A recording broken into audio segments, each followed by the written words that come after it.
We want to really thank our sponsors and our partners, first and foremost, the Kern Community College District, for everything, all of the support and the use of their facilities here in the Weil Institute in downtown Bakersfield. And our partners, Team Linguistica, the interpretation occurring in person and online, really appreciate it. Community interventions, and Usidra Osby, is Usidra here yet? There you are. Usidra's here, so folks from Community Interventions, if you need anything. And I'm pointing out leaders of the groups because we have guest speakers with us tonight, and they have some materials to pass out to the leaders. So Usidra is one of the folks that you're going to be giving materials to. Comunidades Aliadas, is Elizabeth Martinez here? Is Elizabeth here yet? Not yet. Okay. Gemma from Greenfield Walking Group. Rob, she's right over there. She got her hand up back there. That's Gemma back there, and she'll pass out Spanish speaking materials. For those online, don't worry, have no fear. The materials that are being passed out are also available online, and we can provide some of these materials electronically after workshop. Remember that we are committing to make the meetings enjoyable and productive. And last time, I think we had a pretty enjoyable and productive evening. It was a lot of fun. Please keep your cell phones on silent. We are going to do the best we can to stay on time. We are running about 10, 15 minutes late, but we're going to do our best to make up some time. When folks on Zoom want to participate and speak, please use the hand raising feature, and we'll make sure that our facilitators online, Reina Olaguez, wave your hand, Reina, so everybody sees who you are. And online as well, I believe we have some other folks who are supporting facilitation, like Angel Ruiz, who just went on video. Thank you. And Yesenia Ocampo is also with Dolores Huerta Foundation. She can support as well. And I believe Chris Tafoya, there he is. He is here in person and on the Zoom from Kern Community College District. And I believe also that we have Carlos Flores as well. So Carlos, go ahead and introduce yourself in the chat and maybe give a reaction so everybody knows who is there to help out. If you want to speak or ask a question here in person, just go ahead and wave your hand. Those who are here to support facilitation tonight, go ahead and raise your hand. Dali from Dolores Huerta Foundation is in the back. Wave your hand, Dali. She speaks English and Spanish. We've got Eliana Honeycutt up here in the front. Wave your hand, Eliana from Dolores Huerta Foundation. She's on the Zoom as well as in person. We have two folks here from UC Santa Barbara Graduate School of Environmental Science. We've got Sage Kime, wave your hand, Sage, and Ale Puig from Miami originally, right? Sage speaks English only, but Ale speaks both English and Spanish. Who else is here from either Kern Community College District, Dolores Huerta Foundation, or Building Healthy Communities to support? I know Alejandra Garcia is here, but she's probably out greeting people and making sure they sign in. If you haven't signed in, please do so. Really important. Anybody else I missed? Greg and Danny are up here working very hard. I'm going to leave them alone. Make sure that you're doing what you need to do to protect your peace. If that means staying off of video, go for it. We know a lot of things are going on. We're glad you're here in whatever way you are coming to join us. Remember that the Certificate of Mastery is for those folks who have participated in all 4 of the workshops. Make sure you save the date for the remaining workshops, 3rd of August, 14th of September. We're talking about solutions for the first time tonight, and specifically those solutions related to electrification and renewable energy. In August, we'll return after a little bit of a break for some summer vacation time to talk about more solutions having primarily to do with land use and agriculture. Make sure you're talking to people about climate change between workshops. And if you have questions about whether or not your attendance was recorded, please contact Eliana or Angel, who are both online, and then Eliana is here in person as well. Please note the phone numbers of folks who can support you. Angel Ruiz's phone number is 818-209-7268, and Carlos Flores, 559-420-0610. If you need support or you get dropped off the Zoom, please contact these folks who can help you. I have my parking lot refreshed up here in the front for any items that we can't handle tonight so that it gets revisited in the next workshop or handled between workshops. We had a parking lot last time, and while folks are getting settled in, we had a gentleman who was sitting right up here. Let's see here. Was he with Comunidades Aliadas? Do you guys remember the gentleman who wanted to know how we can protect ourselves when working in the fields? Gemma, ¿te acuerdas de eso? Que había una persona aquí enfrente que, yeah, esta parte de Comunidades Aliadas o su grupo? Ah, okay. Well, no sooner had he asked that question about how folks can protect themselves in the fields, I read an article about that exact thing. Does anybody know what this picture is on the right in the upper right-hand corner? Can you see that? And if you can't, there's a reason. If you can't see that picture in the upper right-hand corner, there's a reason.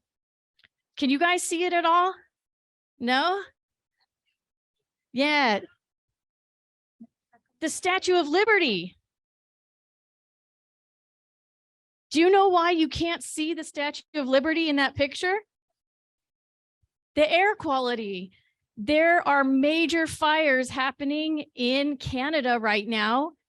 And so the East Coast is getting a little taste of what we've been dealing with here in California, right? Ah, ojalá que puedan venir hoy. Yeah, okay. What about this picture on the bottom right? What is that? It's not my baseball team, I'll tell you that. I'm a Dodger fan. Sorry, Eliana. She's a Giants fan. That's Yankee Stadium with wildfire smoke in the air.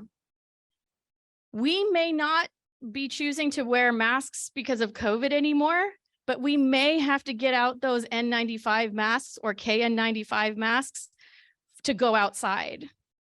And we may have to go through trainings to make sure that they're fitting around our noses and our mouths tightly, because the ash and other particles that the KN95 masks are designed to keep out will come in if we don't have a tight fit, and it can lead to some very serious health problems.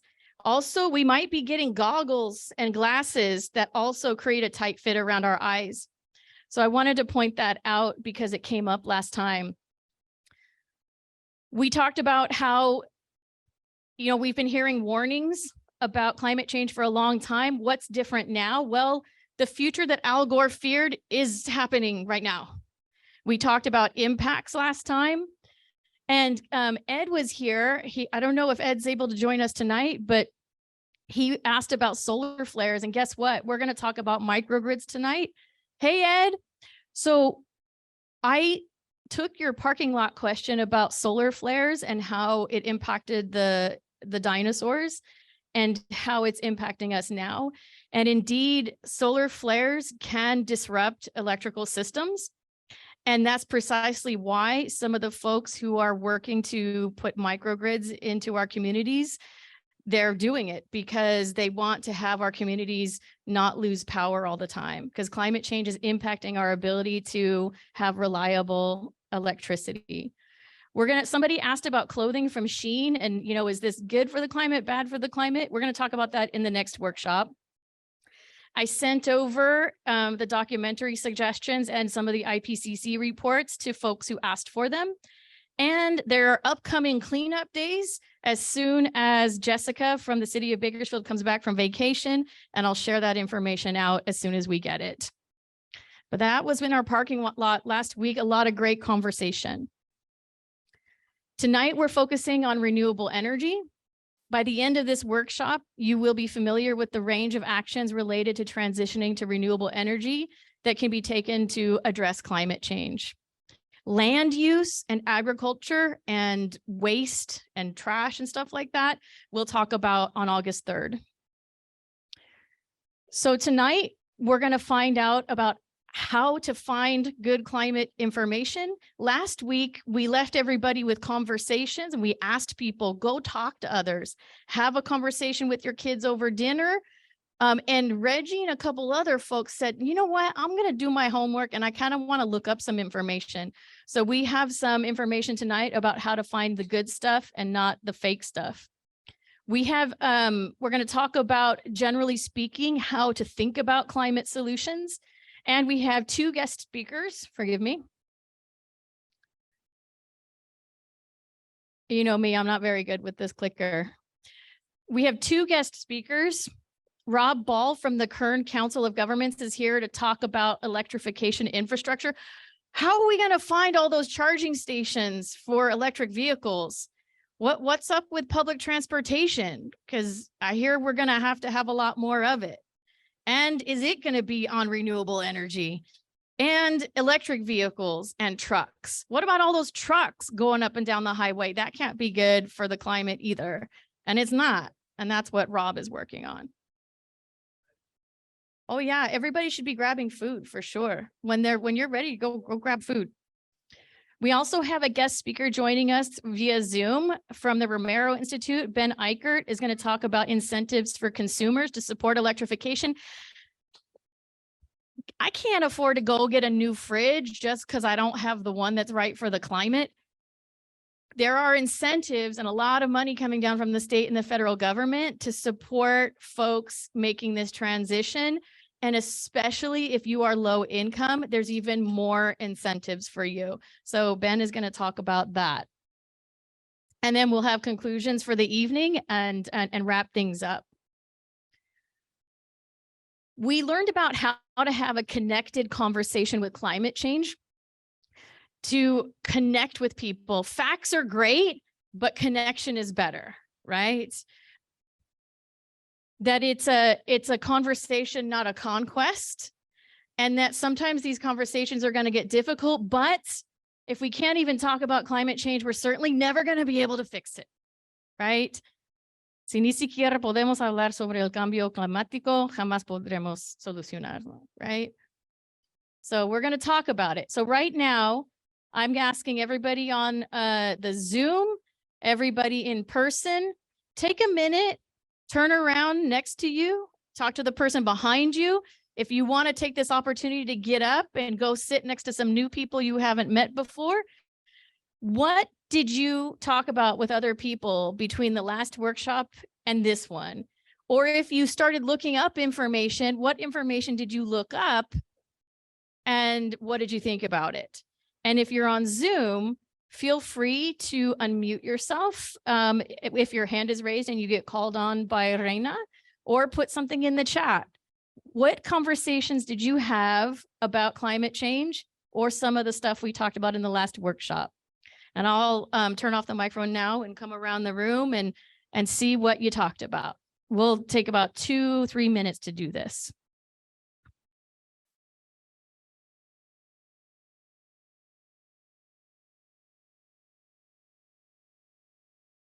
All right, everyone. So let's see, what climate conversations did you have from, or what else have you learned about climate change since the first workshop?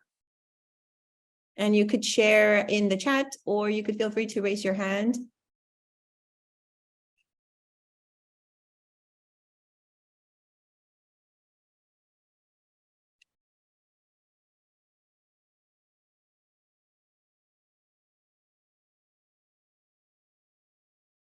Anyone want to share with us? Juana has her hand raised. Can you repeat that? Sorry. Juana has her hand raised. Oh, okay, Juana, let's see.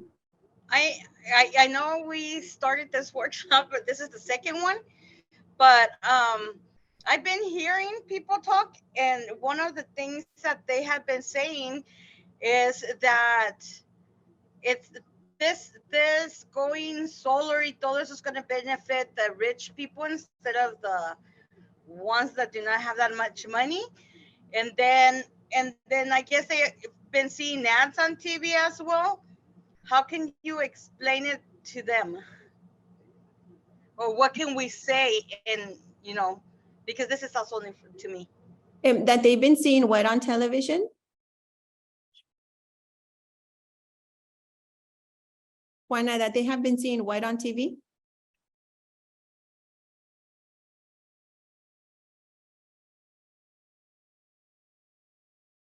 Let's see, I typed the first part of your question. Thank you for sharing. Okay, I'm sorry.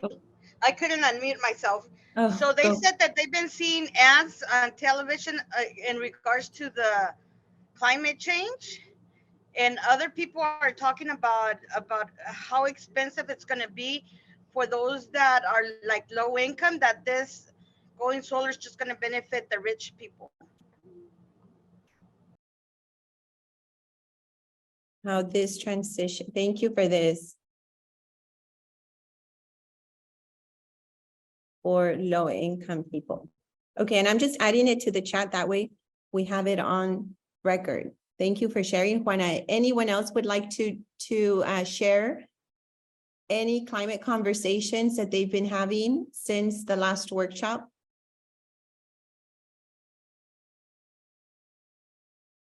Okay, Laura.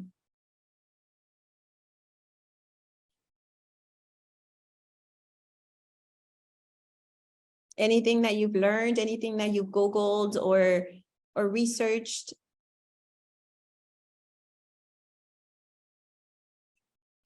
So Barbara Perez is sharing a lot of conversations about the Canada Northeast fires and that people cannot go outside due to the dangerous air quality. That's right, Barbara, thank you for sharing.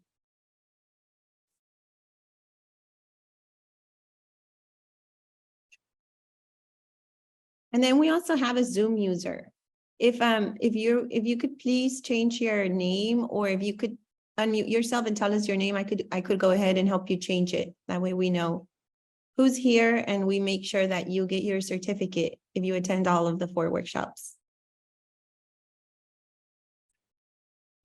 Anyone else would like to share any type of climate conversation, even if it was a climate conversation that you maybe had before the workshop, before the first workshop or after the first workshop, anything that really stood out to you?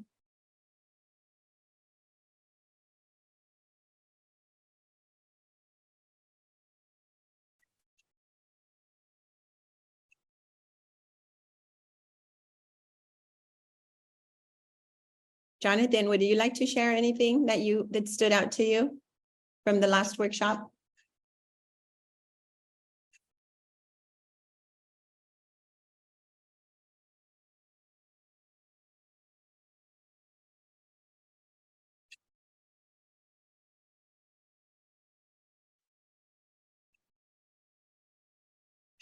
Oh.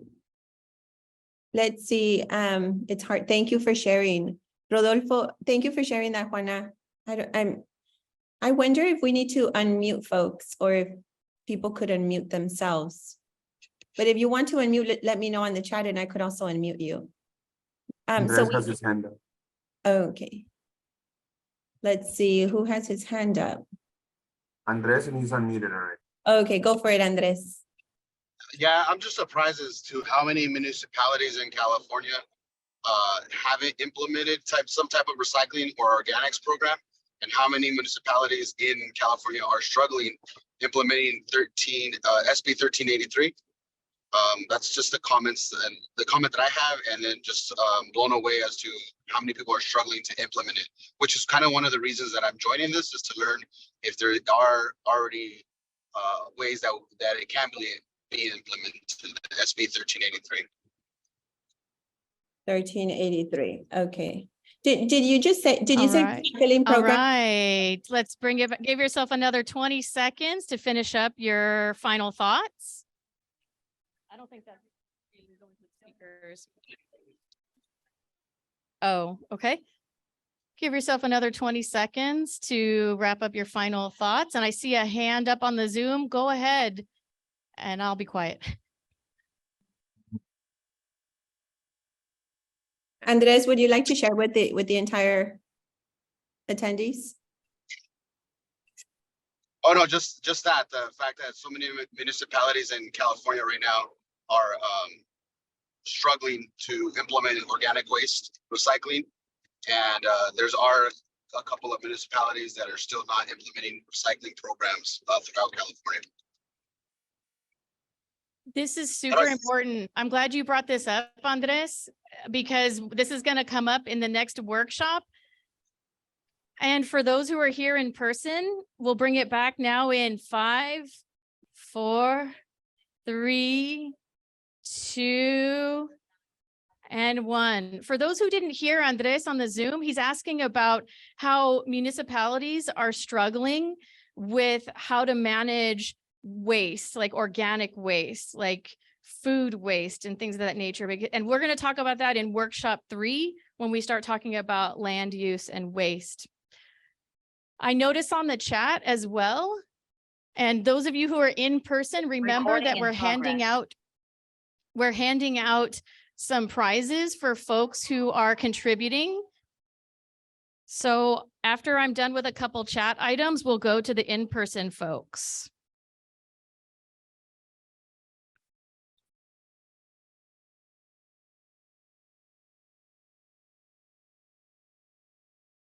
Yeah, Juana says, I've been hearing people talk. One thing I'm hearing is if solar will only benefit rich people.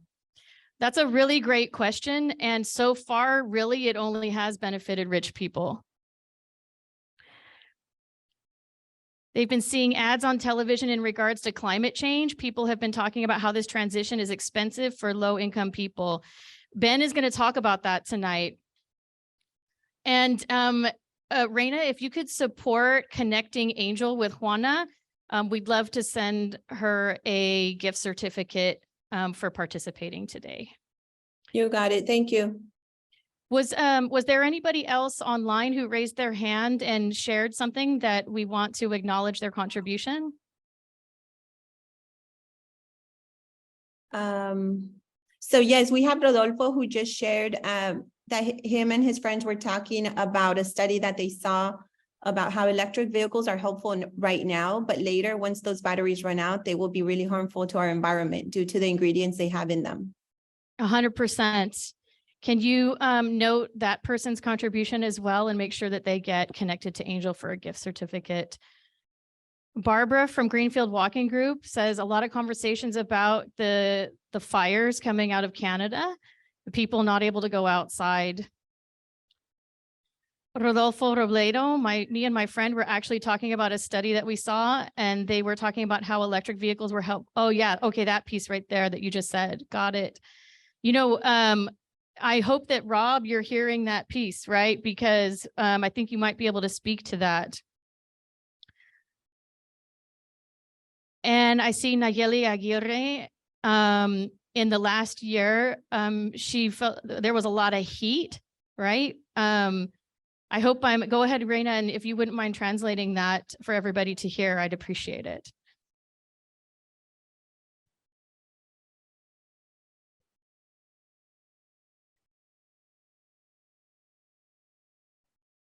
Oh, I think, Reina, you're currently muted. Sorry, Lori, I was taking care of another, the other Zoom link. We had some folks joining us in the first Zoom link that we shared. Oh. Just guiding them on to this one. Thank you so much. Mm-hmm. Well, I see Nayeli has contributed in the chat what she's noticing about the Sequoia National Park and fires up there as well. That's huge. Now, for those in the audience who want to go grab a prize, who wants to contribute next? What kinds of conversations did you have? And if it wasn't a conversation you had, but go ahead, Gemma.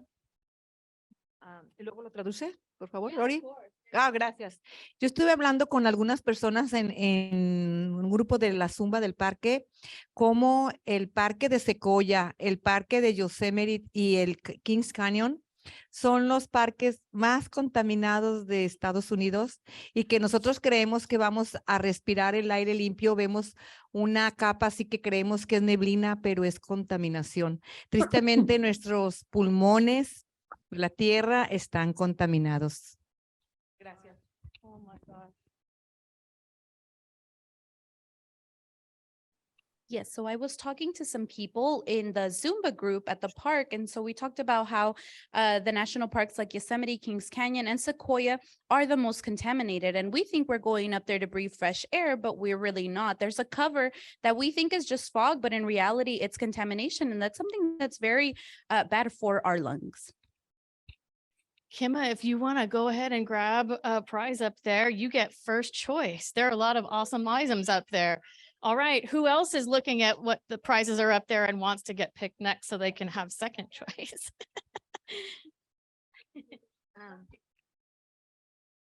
Ya estuvimos hablando de los carros eléctricos que pensamos que va a ser bien, pero al final van a ser más dañinos las baterías y es mejor ir en raites.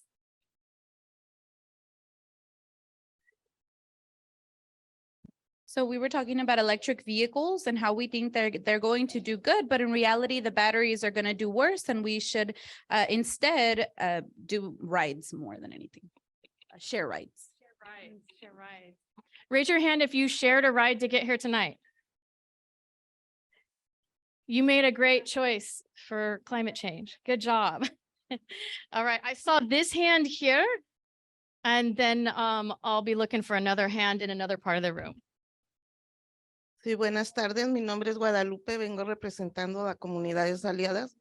Pues una de mis ideas que se me viene a la mente es que se pusieran más botes de basura en las playas y también en las escuelas y en los parques, porque eso ayudaría a que las botellas que tomamos agua, ¿verdad? O soda, la basura, se estuviera en esos cestos y ayudaría a que creamos más limpieza en nuestro medio ambiente, perdón. Gracias. So good afternoon, everyone. My name is Guadalupe. I come from Comunidades Aliadas. And one idea that I have is to put more bins at beaches, schools, and also parks, because that would definitely help. All of our cans or bottles would go there, and we would be able to clean our environment.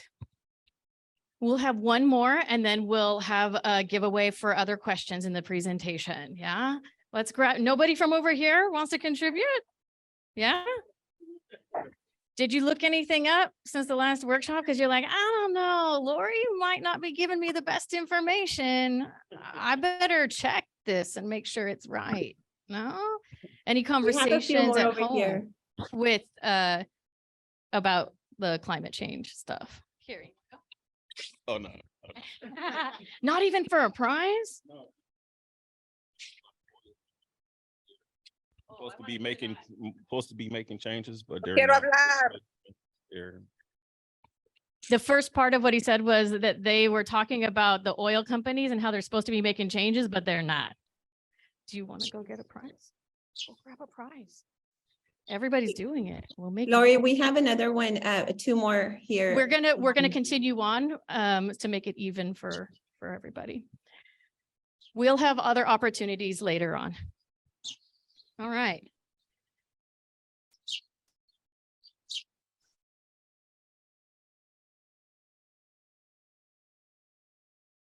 Thank you for participating.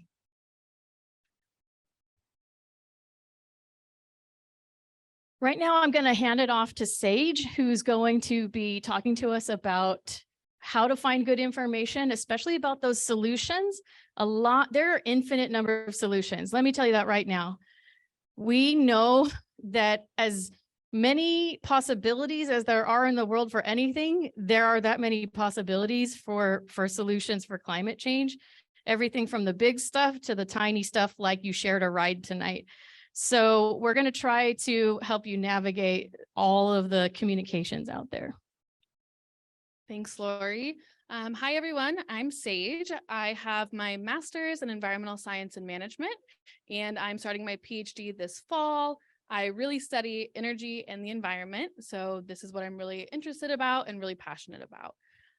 So first, we're going to talk a little bit about where we find information about climate change and climate solutions. I heard a lot of people talk about the conversations that they were having, but also the information that they were looking up online about climate and energy and things that they were learning from reports or videos. So some of those common ones that we look for information are websites, social media, reports and articles, and also within our community. So those conversations that we're having with our friends and family, but also conversations that we're hearing from community leaders or businesses, things that they're posting online on their social media, like I mentioned, or on their websites. So who here has looked at a website or social media and seen information about climate or energy? Just raise your hand if you have seen any of that information online. All righty. What about any like reports or articles? Have you read any either reports from organizations or maybe a newspaper article about energy or climate? Awesome. And then what about those conversations that you were talking about? I think we're all here right now, so I think everyone can say that they're part of one of those conversations now. Alrighty, so it's really great that we have all of those different avenues to find information about climate change and energy, but there's a really big issue that's prevalent right now about that information. So is that information actually true? Is it correct? There's a big issue in the climate change kind of mitigation world where we are constantly finding climate change misinformation and disinformation. So climate change misinformation and disinformation are similar, but there's one key difference. Climate misinformation, the first definition that you see here, is information related to climate change or energy or anything related that is false or inaccurate. So this can be something that's shared by your uncle or your mom on Facebook about maybe how climate change isn't real, but they really believe that. They saw that post, they shared it, they're spreading it, but they weren't trying to be deceitful. That's just something that they shared on their own. The other option here is a little bit more deceitful. It's climate disinformation. And this is the deliberate spread of misinformation about climate change with the intention to mislead. So this is something like a post or an article from an industry front group, which I'll talk a little bit more about in a slide or two, that's publishing false information about climate change or energy. Oftentimes, you'll see that those reports or articles are sponsored by an industry interest. So someone who actually profits off of thinking that climate change isn't real or posting that.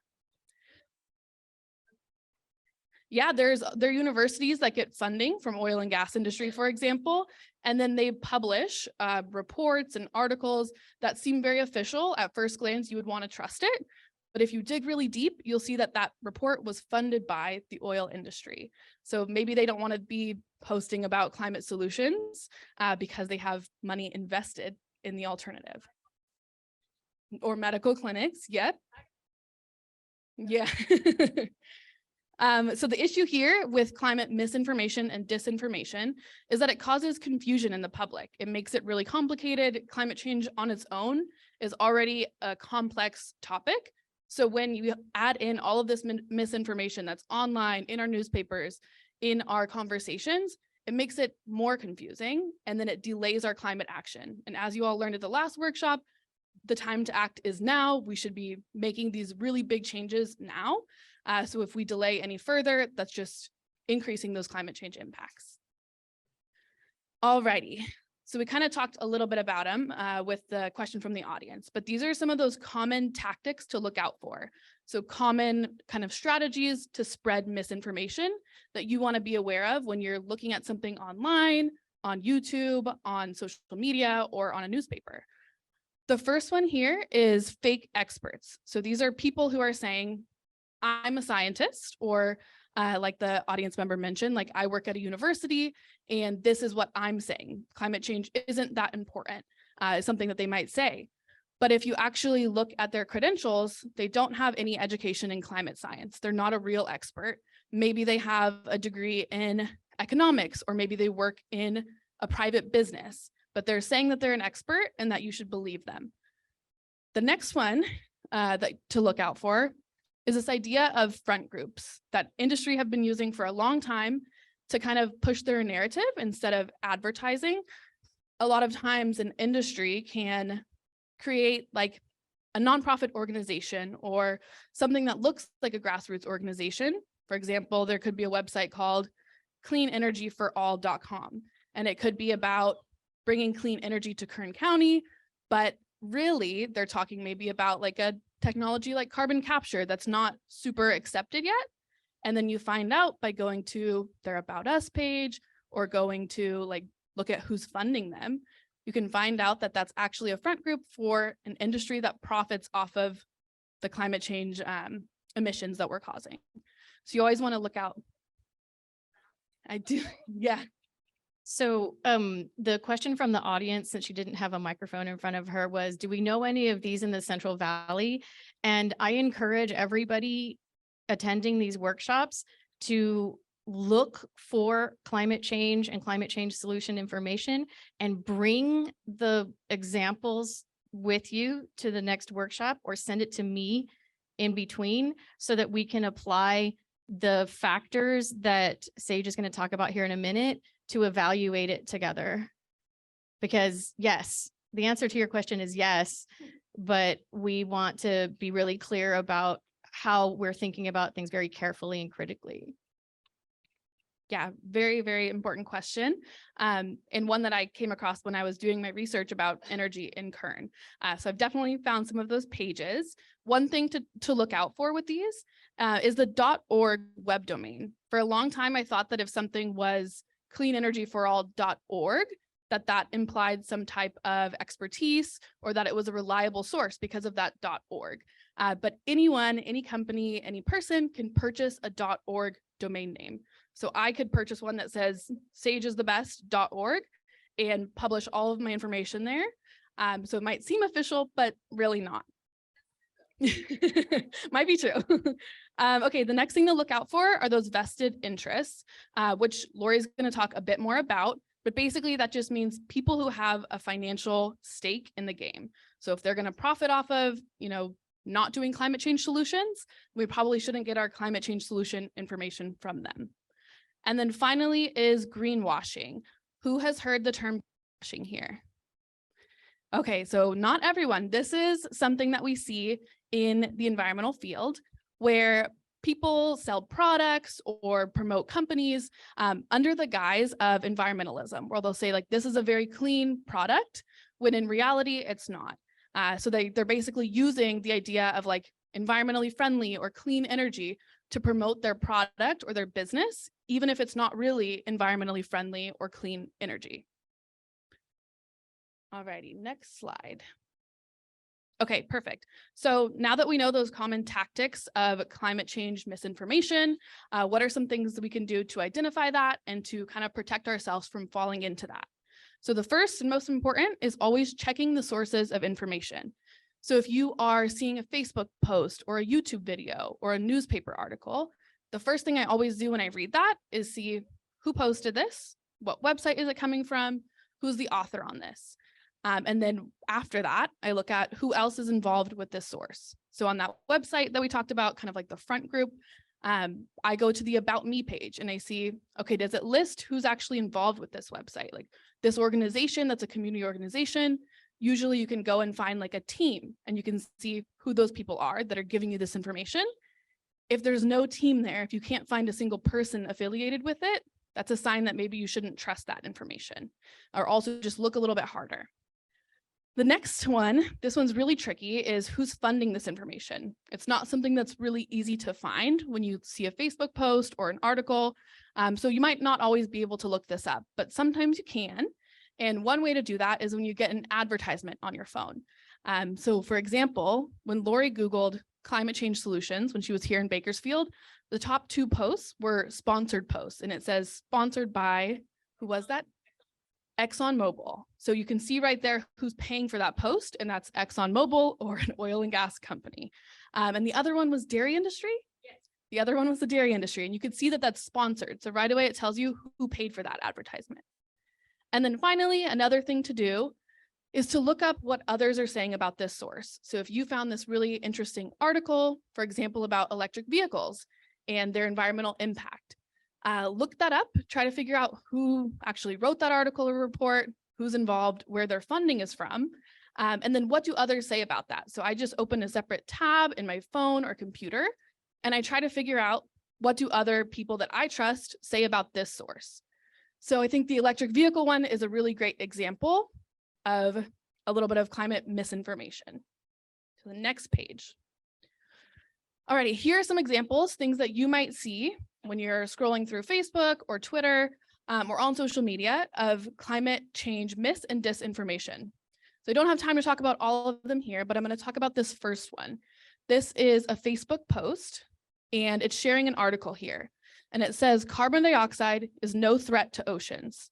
I know that we didn't get a chance to go really deep into this, but you can see down here that it's been fact checked, and it says the claim that carbon dioxide poses no threat to oceans is false, according to all leading scientists. So we know that carbon dioxide does harm our oceans, but this is a post that's shared on Facebook that someone like my mom or my uncle might share and say, this is very interesting. And I didn't know this, and then repost that. And that would be sharing climate misinformation. So they're not trying to deceive you, but it is something that's inaccurate. Something else to see here is who posted this article. It's the group called Climate Depot. I would think that's a group that's talking about climate change and maybe supporting climate change efforts to reduce that. But actually, this is misinformation. These other examples here, we have one from Chevron talking about energy awareness, and then one about electric vehicles that we heard in the chat and from some of our audience members. So something to think about is that sometimes climate misinformation is just completely false. So we know the truth, there's facts to state otherwise, and sometimes it's kind of bending the truth or misleading you. So they use some little piece of truth and then twist that to fit their narrative, and those can be extra hard to figure out. So you just have to be really careful when you're getting information like this and always using those resources to look through them and figure out who is actually publishing that and what their motivation is. Alrighty, so this is going to be a think, pair, share. So just for a couple minutes, talk to the people around you and talk about if you've heard anything about climate change or energy that you're not sure about. Maybe that you don't really know what the source was, something that you learned that now maybe you're thinking twice about if you should look into that a little bit deeper. All right, we'll give you guys a couple minutes to turn around to the people around you. And if you're online, feel free to put anything in the chat and unmute yourself with your hand raised when Reina calls you.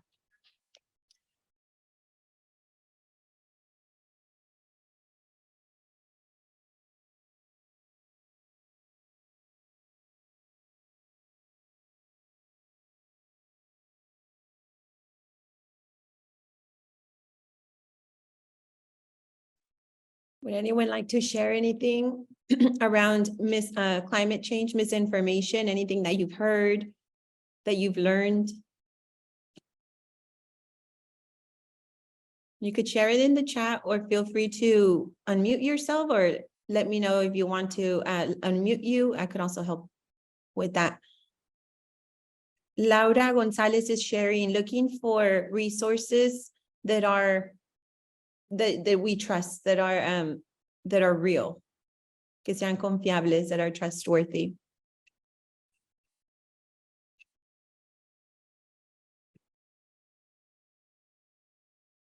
Oh, let's see. Go ahead, Gustavo. Hey, how's it going, everyone? Gustavo Aguirre at Central California Asthma Collaborative.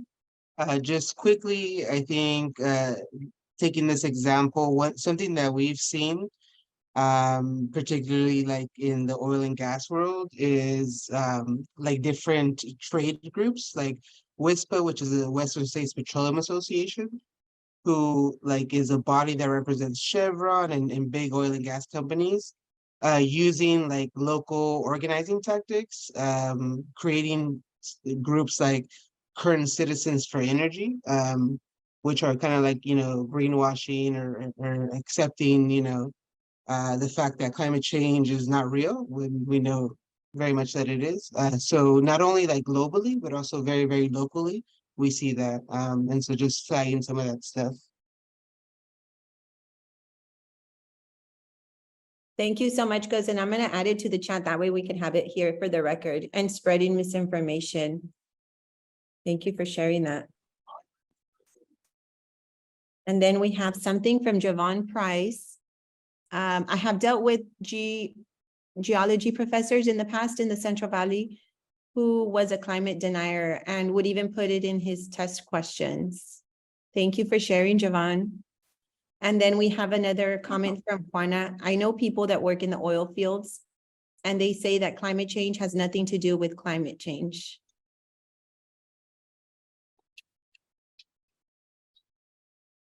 Gus, would you like to reshare with the entire? Can you have a hand that's raised right now?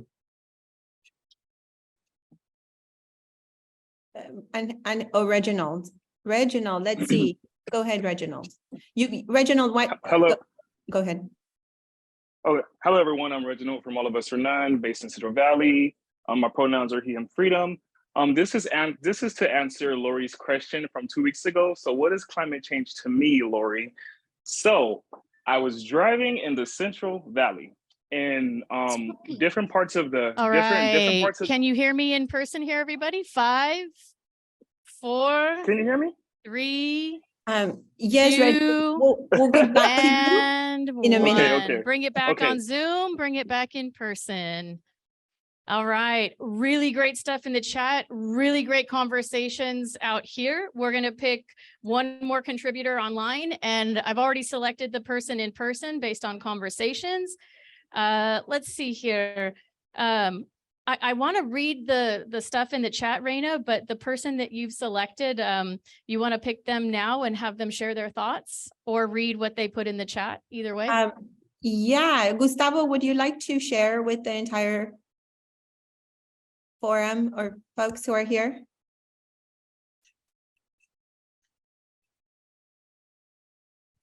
Okay, I could share for Gus. Let's see. So Gus shared, Gus is with the Central California Asthma Collaborative, and he has said that something that we've seen in the oil and gas world is entities such as WISPA, which is a body that represents Chevron and other major oil companies. And they're creating groups like Kern Citizens for Energy and spreading misinformation, sharing that things like climate change is not real and other items.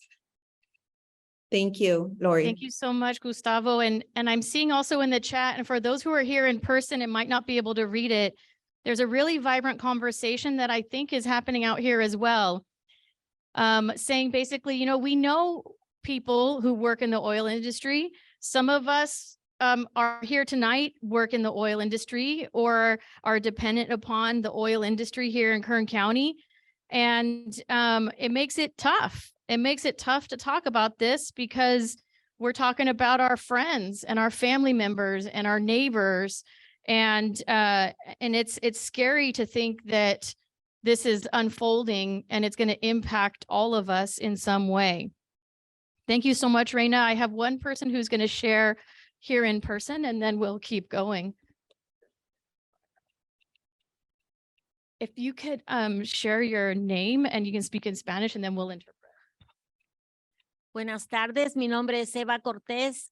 Yo estaba viendo una información de una compañía muy grande acerca de aceite y estaban compartiendo que eso no era dañino para la gente y ellos se iban a hacer más grande la compañía y a mí me asustó.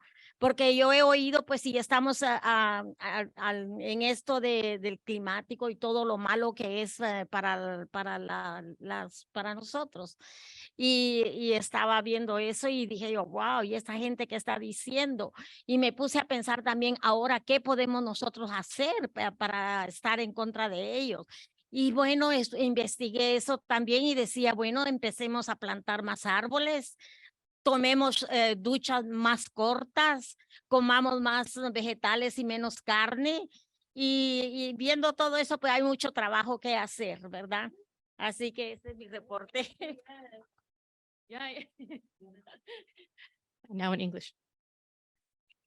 Good afternoon, everyone. Eva Cortez. I was seeing some information from a big oil company, and they were sharing that supposedly it wasn't damaging to us. And this company was just going to get bigger and bigger. And so I got scared because we've been talking about climate change and all of the things that affect us. And so I investigated what we can do. And amongst some of those responses was planting more trees, shorter showers, more vegetables, and less meat. And I just realized that we have a lot of work to do. Truth. Go ahead, Steve. Let me get out of the Zoom here, otherwise it won't work. Thank you for sharing, everybody. It's super helpful. All right. I'll go ahead and do it. All right. So my kids just got out of school for the summer. And if you have kids, they probably did too. I want to point out that there's a really cool app called Cranky Uncle that you can put on your phone, or you can pull it up in a web browser on your computer. It is a game that can help you learn how to identify climate disinformation. I wish that this had existed when I was studying for standardized tests in high school, college, and graduate school, because it's basically logical reasoning applied to climate change. Really, really cool stuff. In English and in Spanish, yeah. And in fact, because of the challenges of translating these types of tricky wording and phrasing, it's really, you can't just put it into Google Translate and have it pop out in Spanish and be correct. These folks, it's a consortium of different universities who work together to translate it into Spanish. So you can put it on your phone, and when you're setting it up, just ask for it all to be in Spanish, and it will be a legitimate translation into Spanish. Very, very cool. It's called Cranky Uncle. So, and this is the slide that one of our in-person participants was really asking about. There's a really good PBS Frontline 3-part series called The Power of Big Oil. And if you're interested in understanding how this came to be our reality, that they knew, they meaning oil companies, knew that climate change was happening, that we were causing it in the 1960s. Think about that. They had a whole team of scientists that investigated the question, are we experiencing a greenhouse effect? Are we experiencing climate change? And are we causing it? Is the combustion of fossil fuels causing it? And they concluded in the internal hundreds and hundreds, if not thousands and thousands of internal company documents verify that oil and gas companies knew that climate change was happening in the 60s and 70s, and spent my entire lifetime, I was born in 1978. So the entire time that I have been alive, oil and gas companies have been lying to us about climate change, and they knew that it was happening.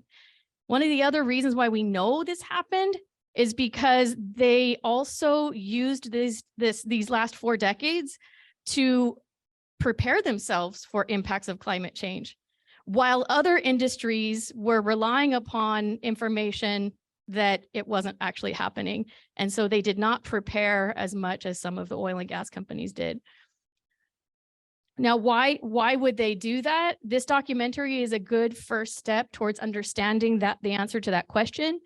And I want to highlight that in 2020, the oil and gas industry in the United States spent $253.9 million on campaign contributions to political officials of both parties and lobbying.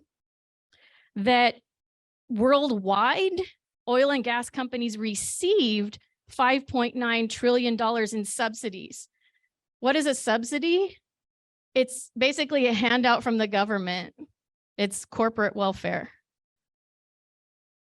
Think about that. That's $1 trillion. $5.9 trillion in 2020 alone, according to the International Monetary Fund. And then in 2022, worldwide, the oil and gas industry took in $4 trillion in profits. So I think it's really important to think about the context in which we are all trying to solve the problem of climate change. And the reason why we went into this is because we can't have a conversation about solutions if we're not being very clear and direct about the ones that are being proposed, the ones that we're hearing about, and where to find the good information. And remember, the IPCC was, in the last workshop, identified as a reliable source of information in multiple languages. Even the IPCC has said that misinformation and disinformation from vested interests, in other words, entities that benefit from continuing to combust fossil fuels, that is delaying climate action and has been delaying climate action. So that's why we included this piece tonight. It is the case that we see additional tactics here. We've already talked about several of them, but pseudo philanthropy is another one where, you know, philanthropic donation of funds is used to also achieve strategic goals of communication in avoiding real climate solutions. Front groups, especially those that imply neutrality or public interest or journalism. There are multiple lawsuits happening right now against oil and gas companies related to their disinformation about climate change for the last 4+ decades. And there's one instance in one lawsuit where a person claiming to be a journalist called up a person who was a plaintiff or associated with the plaintiff, I should say, in a lawsuit against an oil and gas company, claiming to be a journalist writing an article about the lawsuit, but in fact was somebody associated with the oil company defendant. So this documentary on PBS is a good way to start understanding the bigger picture, and I highly recommend it.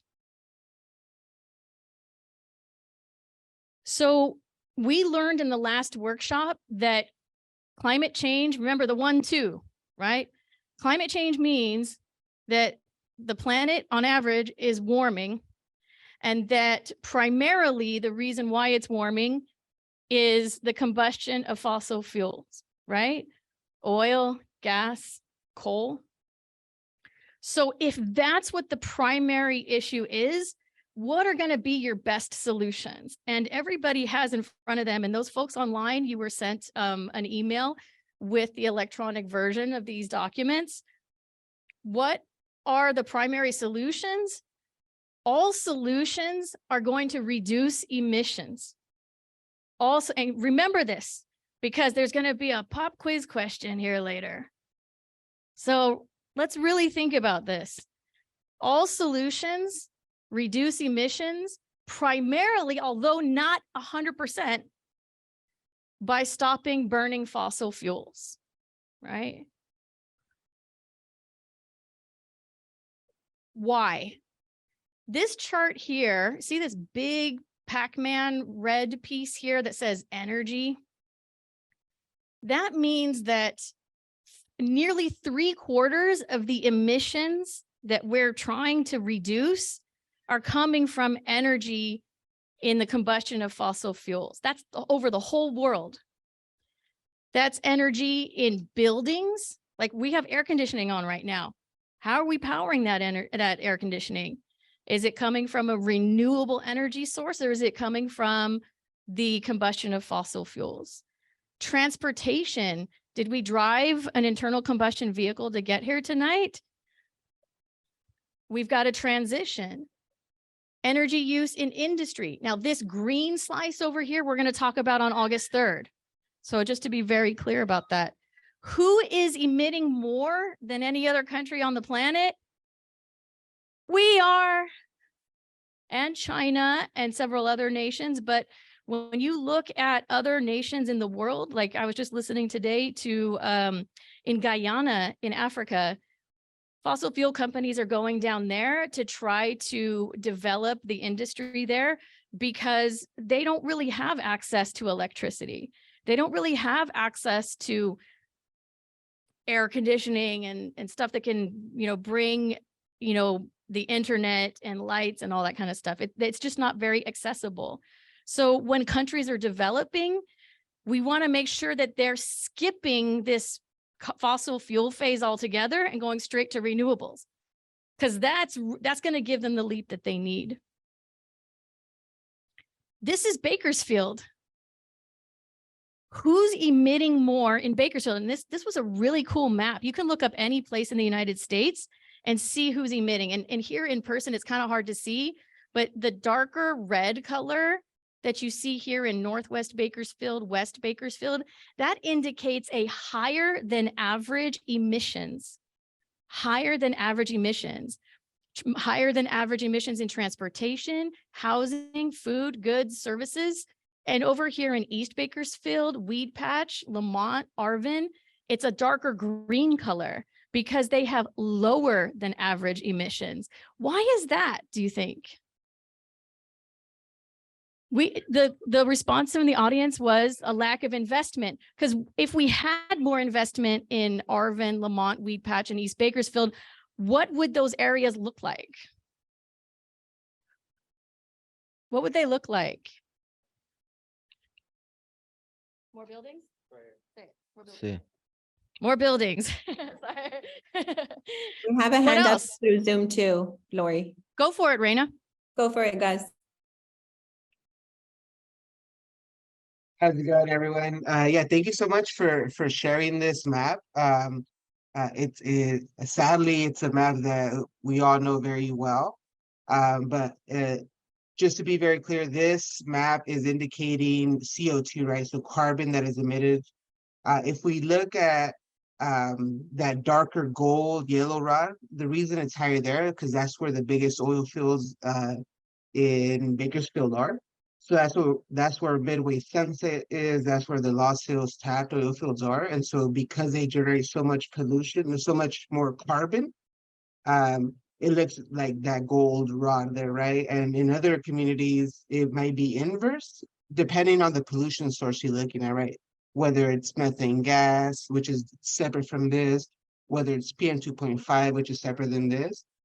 So yeah, this map is unfortunately not a good map. But considering that CO2 is the carbon that is generated in those higher density oil fields, unfortunately, it looks like that. Yeah, and to be very clear, like when you read the article associated with this interactive map, it focuses only on households. It's not looking at any of the areas out, it's not measuring methane or emissions related to industrial activities. It's just how big are the houses in that area? How often are people eating out? Can they afford more goods and services? Are they buying more goods and services? Are they using Amazon more? Are they households that have more than one car? And do those cars tend to be internal combustion cars?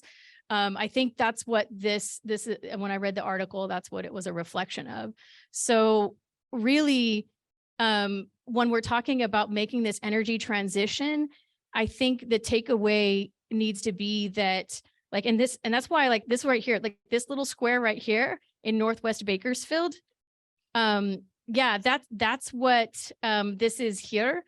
When you see other urban areas around the country, the urban core is all like a dark green, and then the suburban areas are all red, because where you have more people living in a smaller space, they tend to be able to walk to places.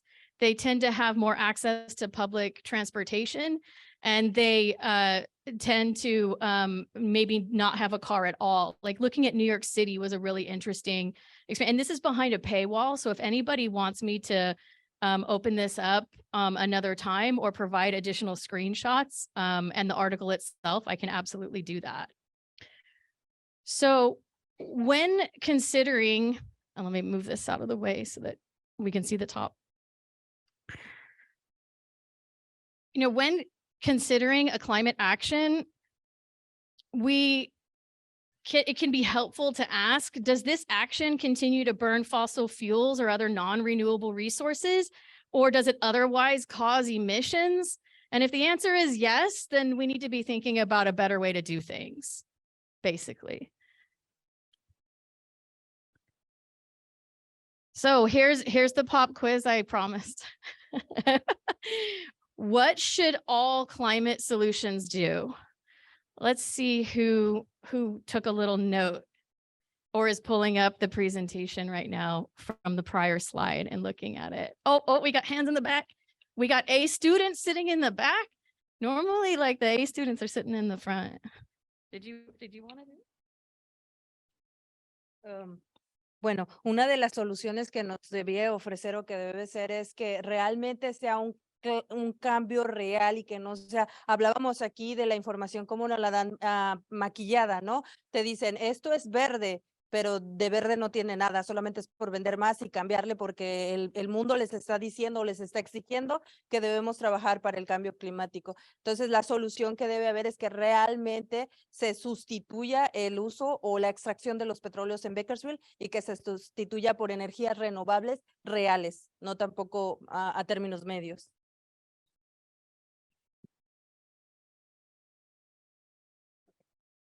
Alrighty, so on one of the solutions that we need to focus on is that there needs to be a real change.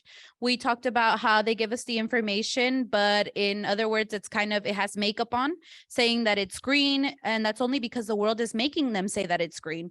But we need there to be a substitution of these fuels that combust and actually use renewable energy as a solution. Thank you very much. And because I wanted to make sure that we really anchored ourselves in this very simple phrase, here you go. Reduce emissions, reduce emissions, reduce emissions. Tattoo that to the inside of your eyelids right now. I'll give you a minute. Reduce emissions. We have to reduce emissions.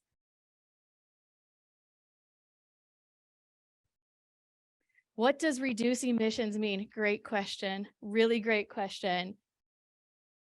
It means that when we are engaging in activities that emits certain greenhouse gases, carbon dioxide, or even worse, methane. Who here lives in Arvin or Lamont or East Bakersfield? Raise your hand. And if you're on Zoom, give a little reaction if you live in those areas. Show everybody that you live, go ahead and put your hands down, in areas where dozens of oil wells are leaking methane. It just came out. And in fact, my new friend over here behind Ed, his birthday was on June 6th. Happy birthday. Guess what we learned on June 6th? That I think it's 47 new methane leaks were discovered. Is that number right? 47? I know somebody on Zoom will know this. I have the article I can pull up in Arvin and Lamont. So when we're talking about reducing emissions, we're talking about making sure that methane is not leaking, because that is a really bad greenhouse gas. We cannot have that in our air in the quantities that it currently is. Or carbon dioxide. And carbon dioxide is not a bad thing in and of itself, but when you have a truckload of it in our atmosphere, it is. And in fact, the magic number of carbon dioxide in our atmosphere, and correct me if I'm wrong, Sage, is 350 parts per million, but we're like in the 400s right now. And we need to get it down to 350 parts per million in the atmosphere. I have a question over here. Stand by. Just wanted to say it's 37 wells, Lori. 37, thank you. I knew somebody would know. Go ahead. For those of us who are in the lower income bracket and need those jobs that supply products internationally, right, on an international scale, how do you propose that we reduce emissions? Like, who should be responsible for that? Should it be us, the community members, or should it be government, or should it be those companies that are responsible, right? Because it's their footprint, right? Why are we being asked to reduce something that we really don't have control over to begin with? Yes, and right. And in fact, I'm going to show you guys a tool here in a minute before I hand it off to our first guest speaker that's going to help you answer that exact question for every solution you could ever possibly consider for climate change. And it's pretty to look at. So stand by on that. Give me a couple slides more to get to that. These are the 10 climate change solutions that are recognized as the most impactful by the IPCC. And it is the first page of the handout. And there are extra copies of it, because we're going to keep referring back to this list over and over and over again because of exactly what was just asked, right? Number one on the list is retire coal plants, and then really, to be more accurate, retire all fossil fuel burning energy generation, right? I don't know about you, but I can't just like walk down the street and knock on, you know, some refinery door or some energy power plant and say, hey, can you stop doing that? Like, that would be cool. Like, I can't do that, right? But there are things that governments, businesses, communities, organizations, and individuals can do at every level where they are. And guess what? It's going to take all of that plus to get this across the finish line. Invest in clean energy and efficiency, retrofit and decarbonize buildings, decarbonize cement, steel, and plastics. And we'll talk more about plastics in the next workshop. Shift to electric vehicles, increase public transportation, bicycling, and walking. We have Greenfield Walking Group here. Walking Group. Thank you. Decarbonize aviation and shipping. That's going to be hard, but we have somebody here tonight to talk about the shipping piece for sure, and big trucks. Halt deforestation. The biggest,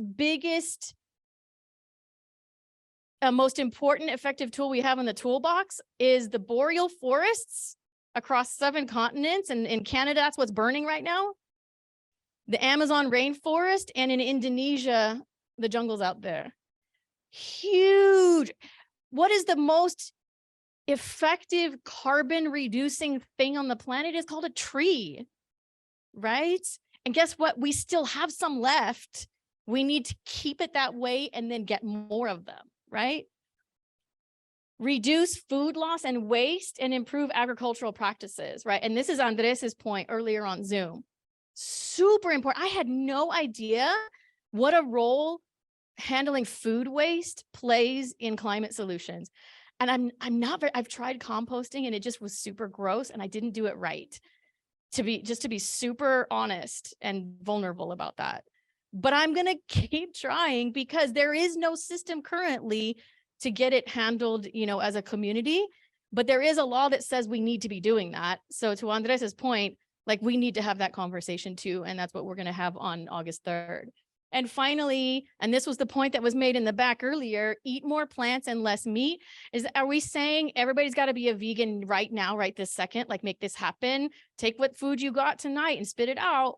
Like, no, bad. No. Like, sometimes just having it like one meal less, if that's what you can do it. Everybody can make one small change, right? But everybody wants like the 5-minute hustle, the pill that can make you skinny and let you eat donuts. Everybody wants that. Everybody wants the magic bullet that can make things happen fast overnight, right? Everybody wants superpowers. But guess what? We don't have that. And if somebody's trying to tell you that we have that, they're probably not telling you the truth. That's another disinformation tactic, right?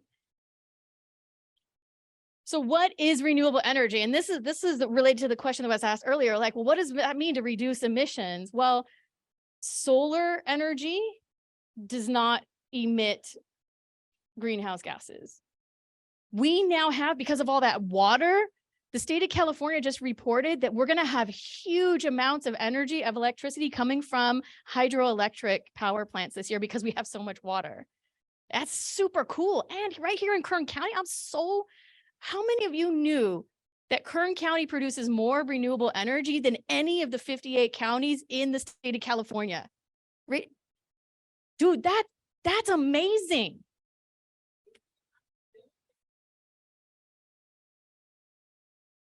Rob England is on the call, and I'm issuing you a task, Rob. We need you to answer the audience question about how we get in on that renewable electricity right here in Bakersfield. Okay, because he's got some thoughts about that, but I'm not an expert in it. So we're going to talk about one solution tonight, though.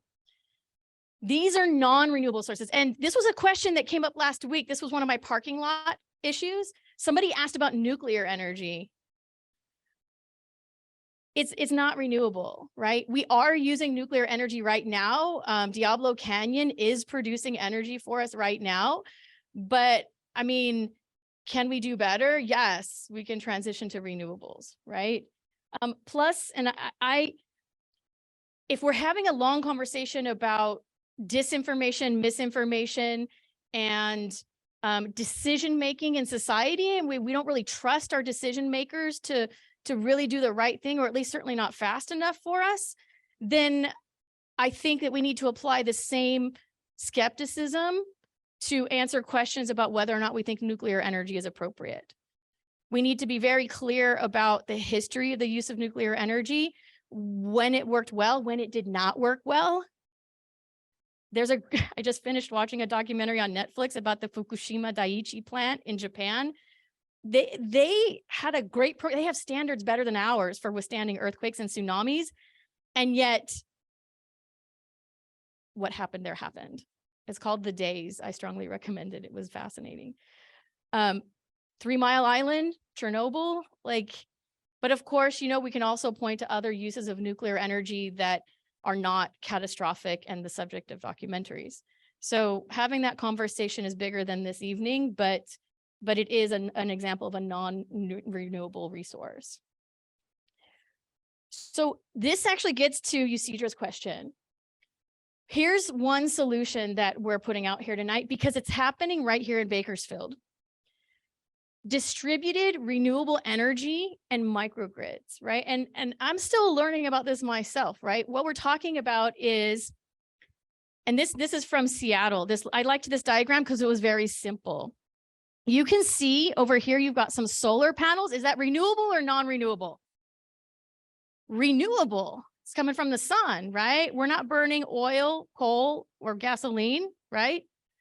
Renewable. The energy from the solar panels gets stored in a battery system. It gets controlled from the community center. There are solar panels on the roof. And then you have the areas, depending on what the capacity of that system is, you can have it connected to things around it. And then it can either be used locally within that house or that community center, or sold to others, or supplied to a utility company. But if a climate change impact happens and other people are losing their power, this is going to be okay. The lights are still going to be on here. Renewable energy that's distributed in a local environment. How many people have seen those ginormous solar panel farms up in the high desert in Mojave?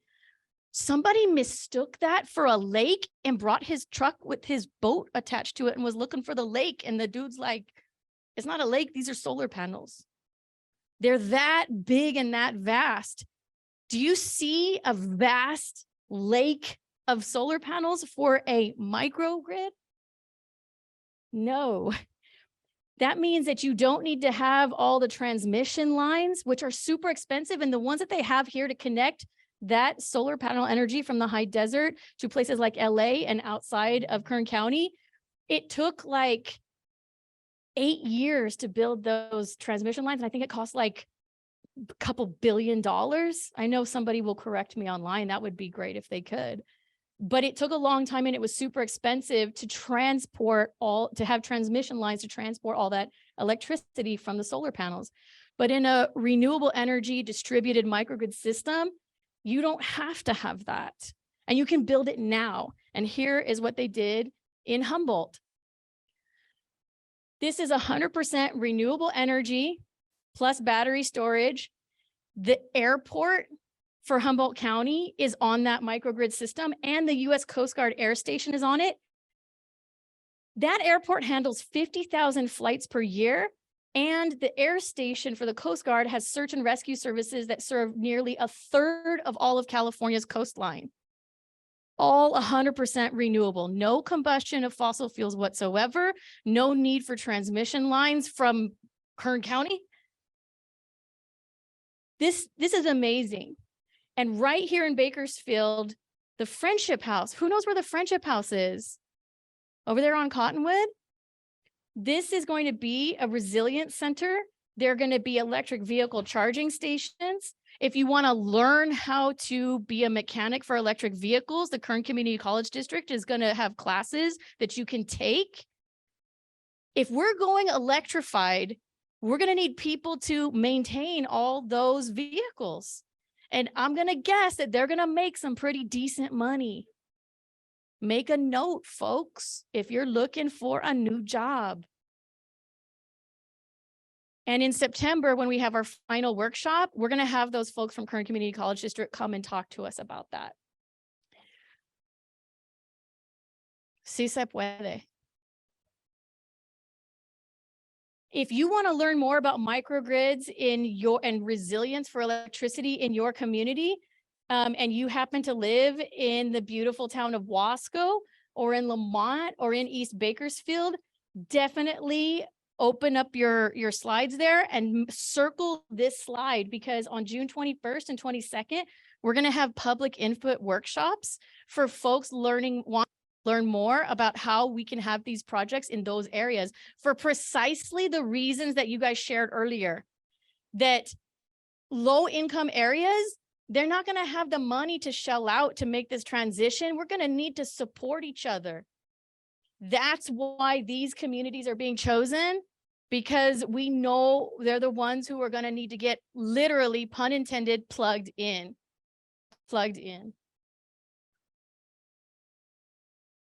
We have a solar panel consumer restitution fund. Who here has solar panels? Was it a positive experience getting those solar panels, or did you maybe have a company that wasn't so great? I see too.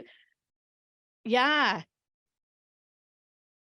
We had people in the Dolores Huerta Foundation community who were losing their homes because of solar panel salespeople and contractors who were not doing the right thing. Farm workers who had spent their whole lives working and had retired and owned their homes outright, they were losing their homes because of solar panel contracts that were really exploitive. There's $5 million set aside for folks to get those things removed or to get them connected or whatever they need. If you need support applying for that, these are the people you want to talk to. Gabby, where are you? Where's Lily? I'm gonna out Lily. You didn't have a picture on the website. So she's like, oh, good. I'm not gonna go put my picture on the website. Gabriela Fernandez is right here. Ruth Sanchez is our resource center manager in the Antelope Valley. You can call that phone number in English or in Spanish and get support to get connected to any of the resources that you're hearing here in these workshops. Or if you think the resource should exist, ask for it. It might exist. And if it doesn't, it should exist, right? How are we going to all transition to renewable energy if we're not all talking about what we need? Please write down that phone number. Feel free. And this is the final message. This is as promised. Another question that came up earlier. Just when you're feeling overwhelmed, just when you're feeling like, oh man, my head is exploding, this is a fantastic website that I found in all my research. And guess what? You can open up in English and you can open up in Spanish. There we go.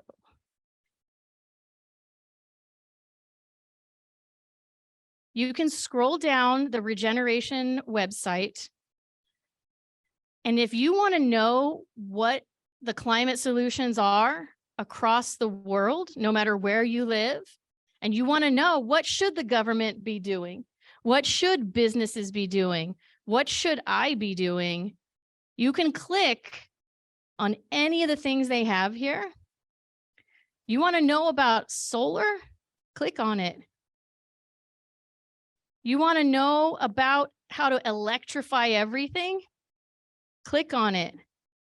And right here, you can click on this and voila. Here's what you can do as an individual. Here's what you can do as a group. Here's what you can do if you're a company. Here's what you can do if you're working government. Here's some misinformation, disinformation, folks, that maybe you want to avoid. Who are the key players working on electrifying everything? How can I learn more? Can I find a video? Heck yeah, it's right here. Can I find something to read? What about a podcast? Or if you looked at all of that and you said, I know more than the regeneration people, you can add your suggested resource or contact. I just loved playing around with this, and I strongly encourage everyone here and everybody online to play around with it. Especially, and then even all goes down here. You can say, well, maybe I want to make a list of things to do. Maybe I want to get connected to some of those more complex actions. Really, really cool little website. What do you think? Thumbs up? Thumbs down? Thumbs up? Thumbs down? Maybe? Not sure? All right. So we have a guest speaker here tonight, and forgive me for starting late tonight. We wanted to make sure people got food and got here okay. I'm going to pass the mic now to our first guest speaker, Rob Ball with the Kern Council of Governments. And in particular, and you have that worksheet of the 10 solutions. We know that some things are already happening, and the IPCC solutions related to the transition to electric vehicles, increasing public transportation, and decarbonizing shipping and things of that nature are things that the Kern Council of Governments is already working on. So to the point made earlier, I mean, is this my responsibility as an individual, or should the government be doing it? Well, guess what? The government should be doing a lot, and they are. So thank you for being here, Rob, and I appreciate your patience with running a little bit behind. Thank you, Lori, and thank you for inviting me and having this opportunity to present some information that we have for you. As the slides for my presentation come up, is the next page? Oh, there it is. All right, we're set and ready to go. Let me talk a little bit closer to the microphone. Does that, you can all hear me better that way? All right. So welcome. Just real quick, I want everyone to stand up in the room. Just stand up and kind of take a quick stretch, breathe, okay, kind of move around. Okay, now, those of you who are students, remain standing. And if you're not currently a student at a community college or someplace else, so it looks like maybe about half of you are still students. Okay, everyone can sit down, or if you feel like just standing for a while, go ahead and stand for a little bit. I've got a great story about Dodgers, and it's a true story, but I don't have time to give it because I got to get us back on schedule. So I'm going to get us back on schedule. But I do want to say this. Kern Cog deals primarily with transportation planning. We help the cities and the county decide what road to fund next, what road to build next, that kind of type of transportation planning. And I got a phone call from the Bakersfield, California, from a reporter there. And the reporter started asking me some questions about transportation funding and how it's done. And about halfway through it, she interrupts me and says, "Rob, transportation is so boring." She's never called me back again. That was Lois Henry that did that. Yeah, she's a big water person. So, but I'm going to try to make it interesting, a little bit better than I did for Lois.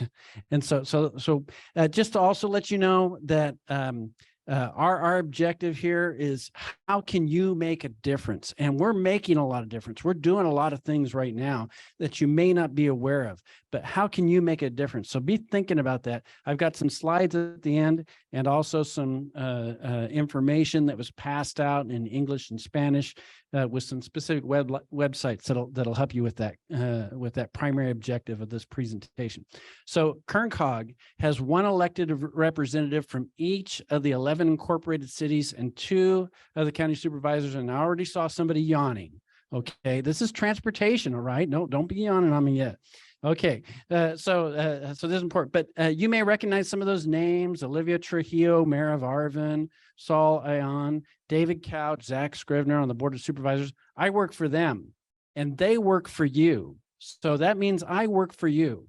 So our transportation planning is grounded in what the public wants to see for their transportation system. And we do a lot of public outreach related to that. In transportation, we're concerned about air quality. We've been concerned about it for a long time. Back in 1980, I think it was 85, there's a, I don't know if you guys on the presentation can make that, that bottom thing disappear there. So the it may not, but that's okay. But back in the 1980s, we had a lot of emissions, and these are air quality emissions, not CO2 emissions. But since then, as recently as 2018, we've reduced those emissions by 75%. We've made a lot of progress with cleaner burning technology in cars, to doing a lot to clean up that emissions. But if you look at this, has this got a laser on it? I think it does. But if you look at the challenge here, about a third of what's left in terms of transportation emissions is from trucks. And so that red portion of that last chart, a third of it, and it's almost 2/3 of the transportation related emissions. And you guys remember Lori's Pac-Man chart? Well, of that, only about 1/6 of that is transportation related. So if we're going to make a difference in terms of emissions, we need to focus on trucks as well as how we get to work and passenger vehicle travel. But I also want you to consider some other things. There is a neat website put out by the Robert Woods Johnson Foundation. And what I really like about this website is that they don't just deal with air quality. They're dealing with land use, and they're dealing with access to hospitals and personal decisions on your own personal health, use of alcohol and tobacco and those types of things. They're looking at all of those issues. And if you look at those issues, we've historically in the San Joaquin Valley, the 8 counties in Central California, have scored some of the lowest in the region in that method. But if you look at their scoring, half of them relate to the local region's economy.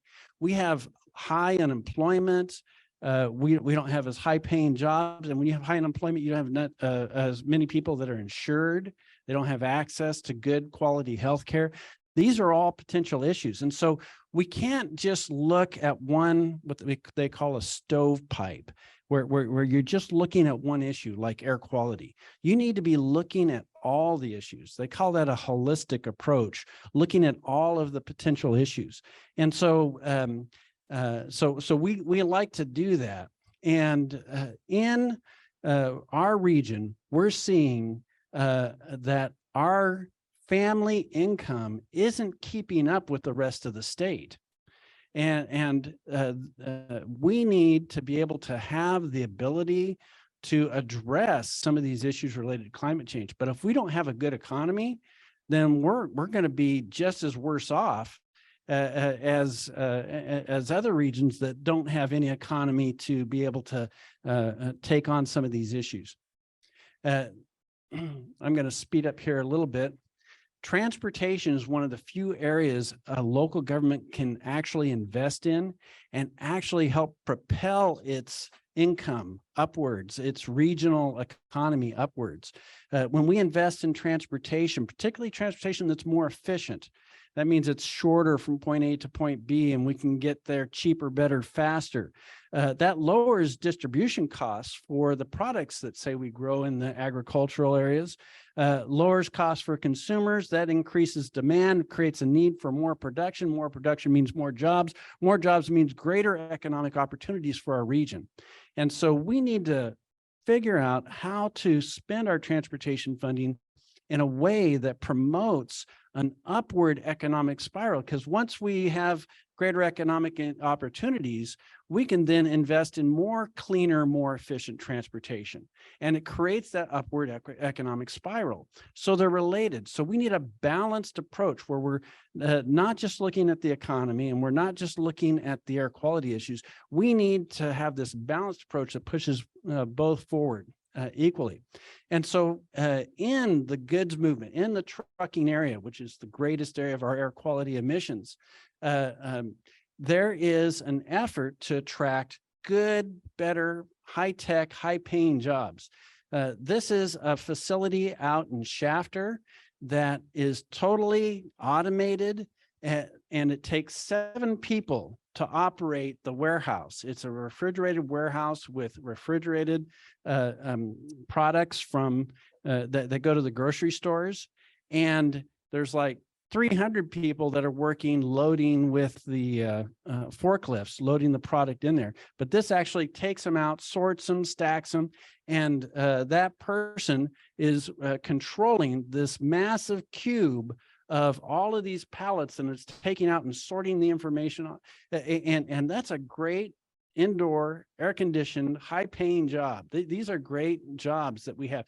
And when we have higher-paying jobs, we have a better economy. We have a better economy. We can address more of our local air quality issues.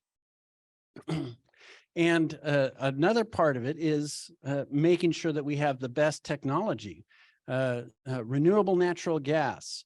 Natural gas is a fossil fuel, but when you burn the methane related gas, methane is 7 times worse, or up to 70 times worse than the, I don't know whether this is misinformation or not, but I've heard it's up to 70 times worse than CO2 in terms of the actual greenhouse gas effect that it creates. And so if we can burn that into put it into the gas tanks of our trucks, we can reduce our emissions. But electric is better, and hydrogen, hopefully the green clean hydrogen is even better in those areas. And so we need to work and try to implement those better as quickly and as fast as possible, bring those online. The Kern Council of Governments has recently completed a plan, and we've identified 6 locations for truck, heavy-duty truck vehicle recharging facilities and potential H2 facilities, the hydrogen facilities within Kern. This is one that's proposed down at the corner of 119 and I-5. And you rent your truck, a company can rent their truck, and it's completely electric and it charges and gets back in there. So we're pushing that. Kind of related to that, and you guys may not realize this, there's a website here, and of course my thing on the bottom is covering it up, but that website, you can actually go out and Google up where all the electric vehicle charging stations are. There's a pair of them out here in the parking lot that's now blocked off. That's going to have solar. This one's down at the Amtrak station, and it's powered by solar. So that solar is 100% renewable. So again, we're looking at ways to do that, not only for trucks, but for passenger vehicles.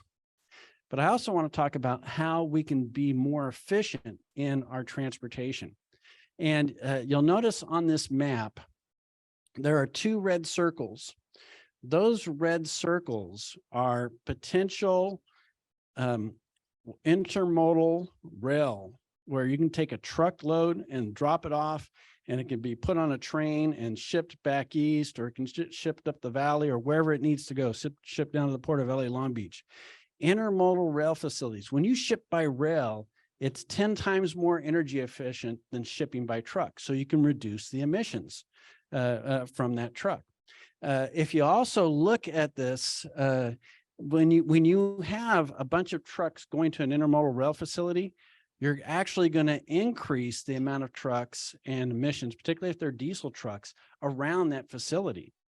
And so what we've been working with the AB 617 process in Shafter, an air district program, is a network of spokes that lead to these hubs of intermodal rail facilities, so that the trucks not only can get to the intermodal rail facility, but they can get there in a way that they miss the residential and schools and hospitals. They don't have to go by and increase the pollution in those local areas. And so we're looking at one, possibly relocating the trucks that go up and down 184 through Lamont, as well as on 43 in the Shafter area. And there's other potential projects there. So I was talking about a little of this earlier. Not only do we see reduced CO2 emissions from our rail shipments, but we also see reduced ozone and reduced particulate matter emissions. And so you can see from our map over here on the right, the gold lines. There's a proposal to actually see if we can't get trains running from the port of LA Long Beach all the way up to Port of Oakland that would stop in places like Shafter and Mojave and Barstow. And this is my older one. In the Barstow area, there was recently announced a very large intermodal rail distribution facility that would take a whole bunch of trucks off of I-5 and put them on rail. And so that portion of the shipment that between the Port of LA Long Beach to Barstow would be 10 times more energy efficient because they're shipping by rail. Hopefully they could electrify that facility. But again, it's going to increase the number of trucks on Highway 58. And Highway 58 is a major freeway through our region. And so we need to make sure that if that's going to happen, that those trucks are using the most cleanest, the most efficient technology and working on that. I'm just about done and I'll take some questions here. So shifting up to 5,000 trucks a day from I-5 over to 58, so that they're no longer going to the port and they're no longer going through really populated areas in Southern California, but they are going closer to our communities here within Kern is a big issue. And we need to make sure that if that happens, that we've properly taken care of that situation.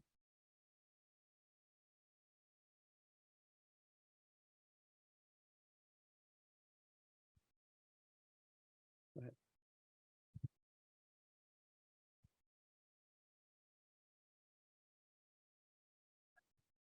Yes.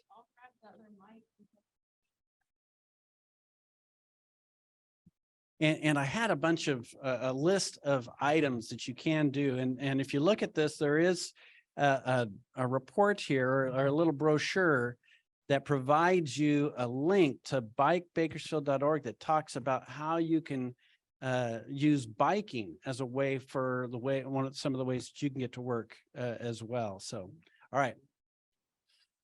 So what was the question? Hi, when you were going through the slide that talked about the warehouse with the automated systems with very few employees, like how is that gonna benefit the communities that need to work and make a living and take care of their families? Like, I just see that as a big red flag that our community is gonna lose jobs. Great question. And the process of we can go after jobs that are more manual in labor. Right now, we have a lot of warehouses. Some of them have up to 1,500 employees. And it's a lot of manual back-breaking work, and the pay isn't as good. When you have an employee that is much more efficient, you can pay them more.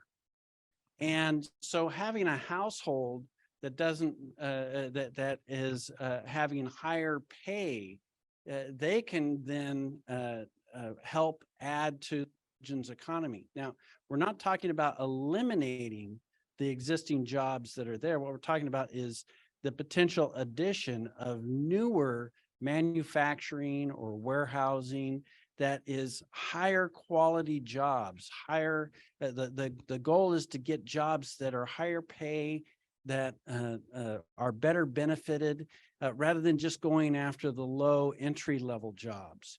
And this is something by the, it's called the B3K process. It's an economic strategy for Kern County. And they don't want just the low paying, just the, you know, the sorter, the person who pulls the off the pallet or pulls the item and puts it in there. They want the higher paying jobs. And so that's kind of what we're looking for, is higher paying jobs, so that our community has that ability to meet some of our other goals. We have one other question over here, and then I want to check our Zoom participants.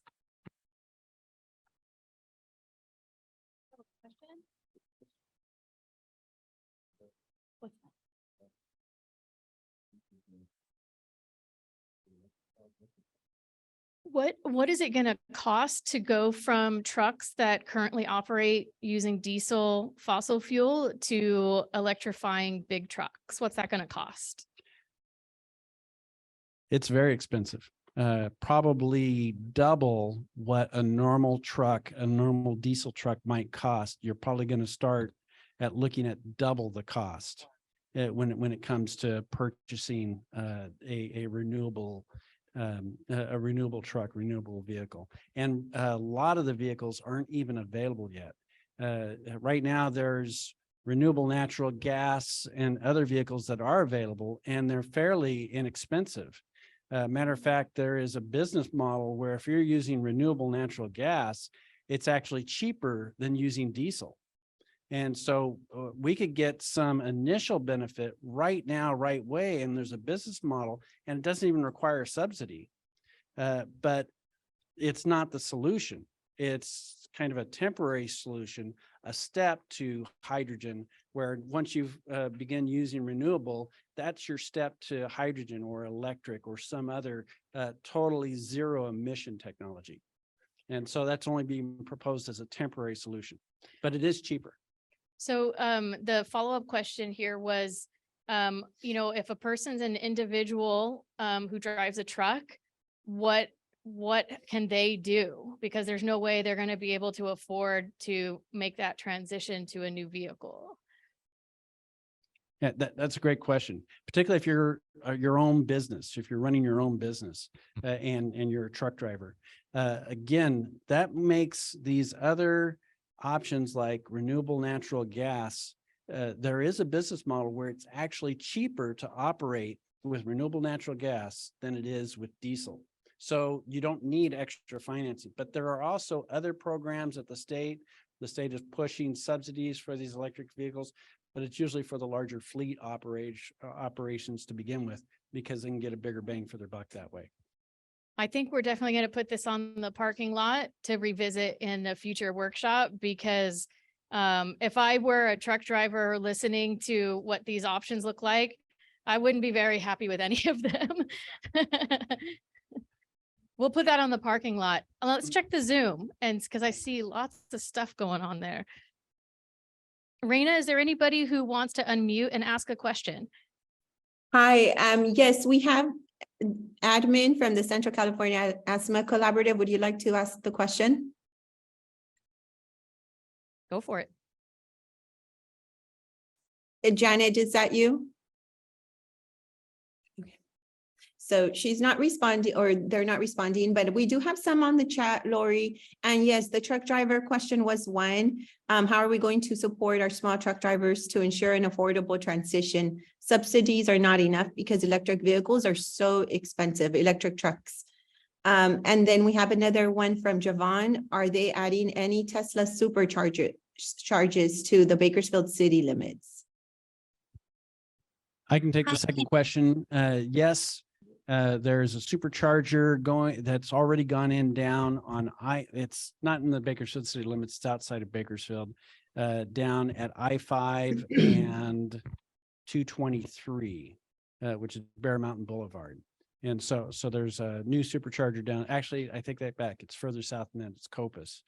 I can't recall if there's another electric supercharger in the area. Where's Linda? I can get back to you though with an answer on that for next week or next month. Thank you, Rob. Hi, I think I'm unmuted. Can you guys hear me? I'm sorry. Yes, we could hear you. Okay, great. Sorry about that. I was having issues with the audio. So I just wanted to bring a little bit of insight to the question, and it was a really great question that was brought up. How are the small owner operators supposed to mitigate or navigate this new transition without them feeling the repercussions of either buying a really expensive truck or losing out money and having to put a really big investment. So I wanted to highlight a project that Central California Asthma Collaborative is currently working on, and that's on a site for WattEV. And WattEV is a company that's electrifying the transit sector with heavy duty trucks. And one of their business models is to have small owner operators rent trucks. So they would basically have a business model in place where a truck driver can go rent a Nikola truck and use that truck for a certain amount of hours, then travel to the port of Long Beach, leave the truck there charging, and pick up a different truck to come back in and then carry their fleet down this way to the Central Valley. So there are business models in place to help truck drivers leave a diesel and get into an electric vehicle, and WattEV is bringing that to Bakersfield, and they actually have a construction site on the Highway 65. It's a little bit past the Amazon warehouse and Meadowsfield Airport, and that will be a truck stop that will cater just like a regular truck stop does now, with showers and all the amenities for truckers. But the best thing that they have available is that business model, so truckers can get into these electric trucks and leave the diesel behind, and it would be a cheaper option because they don't have to put the investment into actually buying an electric truck. So I'll go ahead. Yeah, if you Yeah, could you're just send welcome. us the link, we could definitely share it as a resource. Yeah, Thank you so much. absolutely. No problem. Thank you for the space. And then Reina, I saw Reggie, and I apologize, Reggie, for not seeing that you had put that in the chat to make sure that you were heard. If you want to chime in as our last question or comment from this section, go for it. Thank you.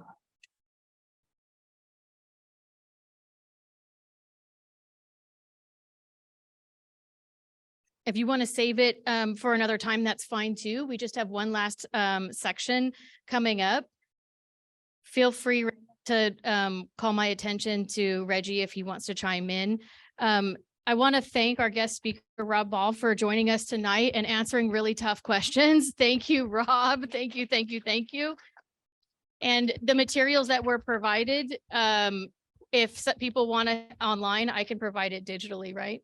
Yeah. Yes, you can. And the key is the link is bikebakersfield.org/safe-routes.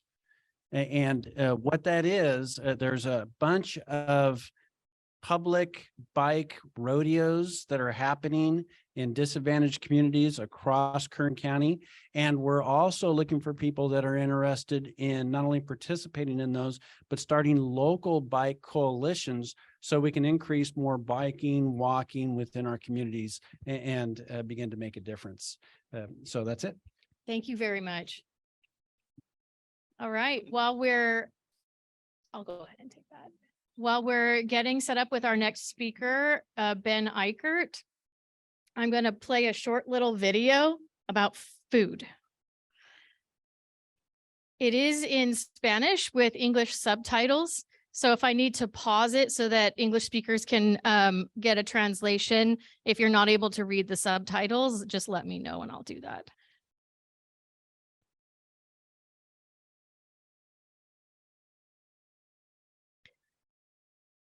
All right, while we're making sure that Ben has co-hosting ability, I'm going to play this.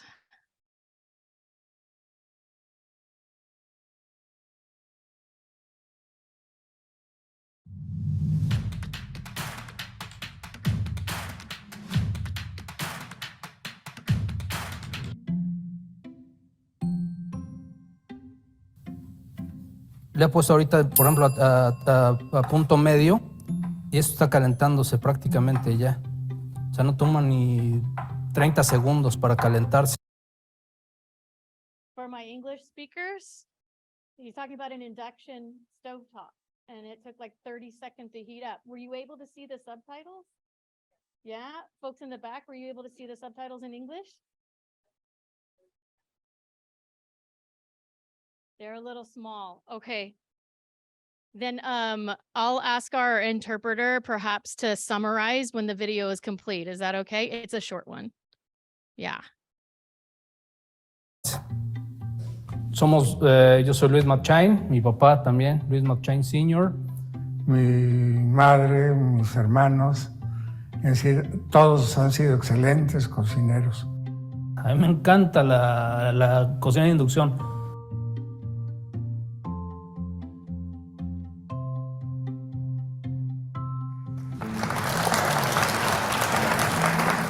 Se contamina más dentro de casa el aire cuando está sin utilizarse la estufa de gas que cuando la utilizas. O sea, todo eso contribuye a que haya más contaminación del aire dentro de la casa. ¿Cómo afecta a la salud estos contaminantes? Lo que yo más veo ahorita aquí en San Benito Health Foundation son enfermedades respiratorias, enfermedades como asma, enfermedades cardiovasculares.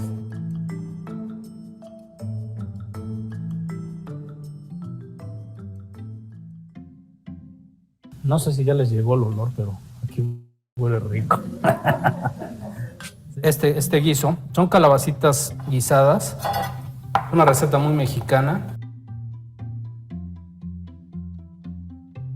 Esa es precisión, porque tú manejas tiempos, manejas temperatura a la perfección con la inducción. Estás caminando al futuro.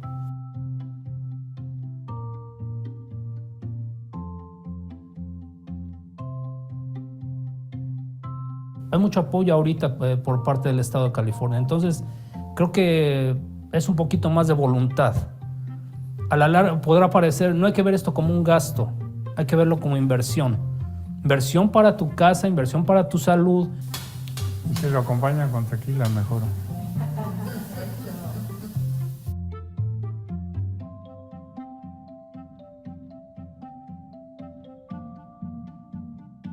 All right, we'll do a quick summary in English.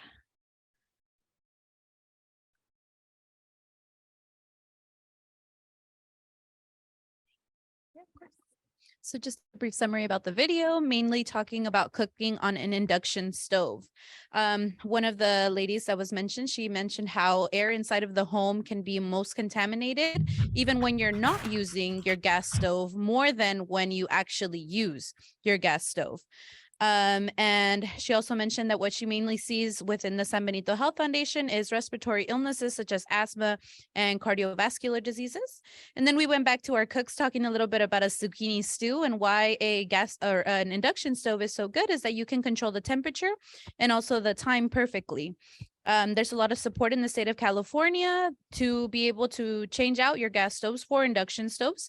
And one of the main points that he made is that we don't want to see it as an expense, but as an investment in our families and in our future.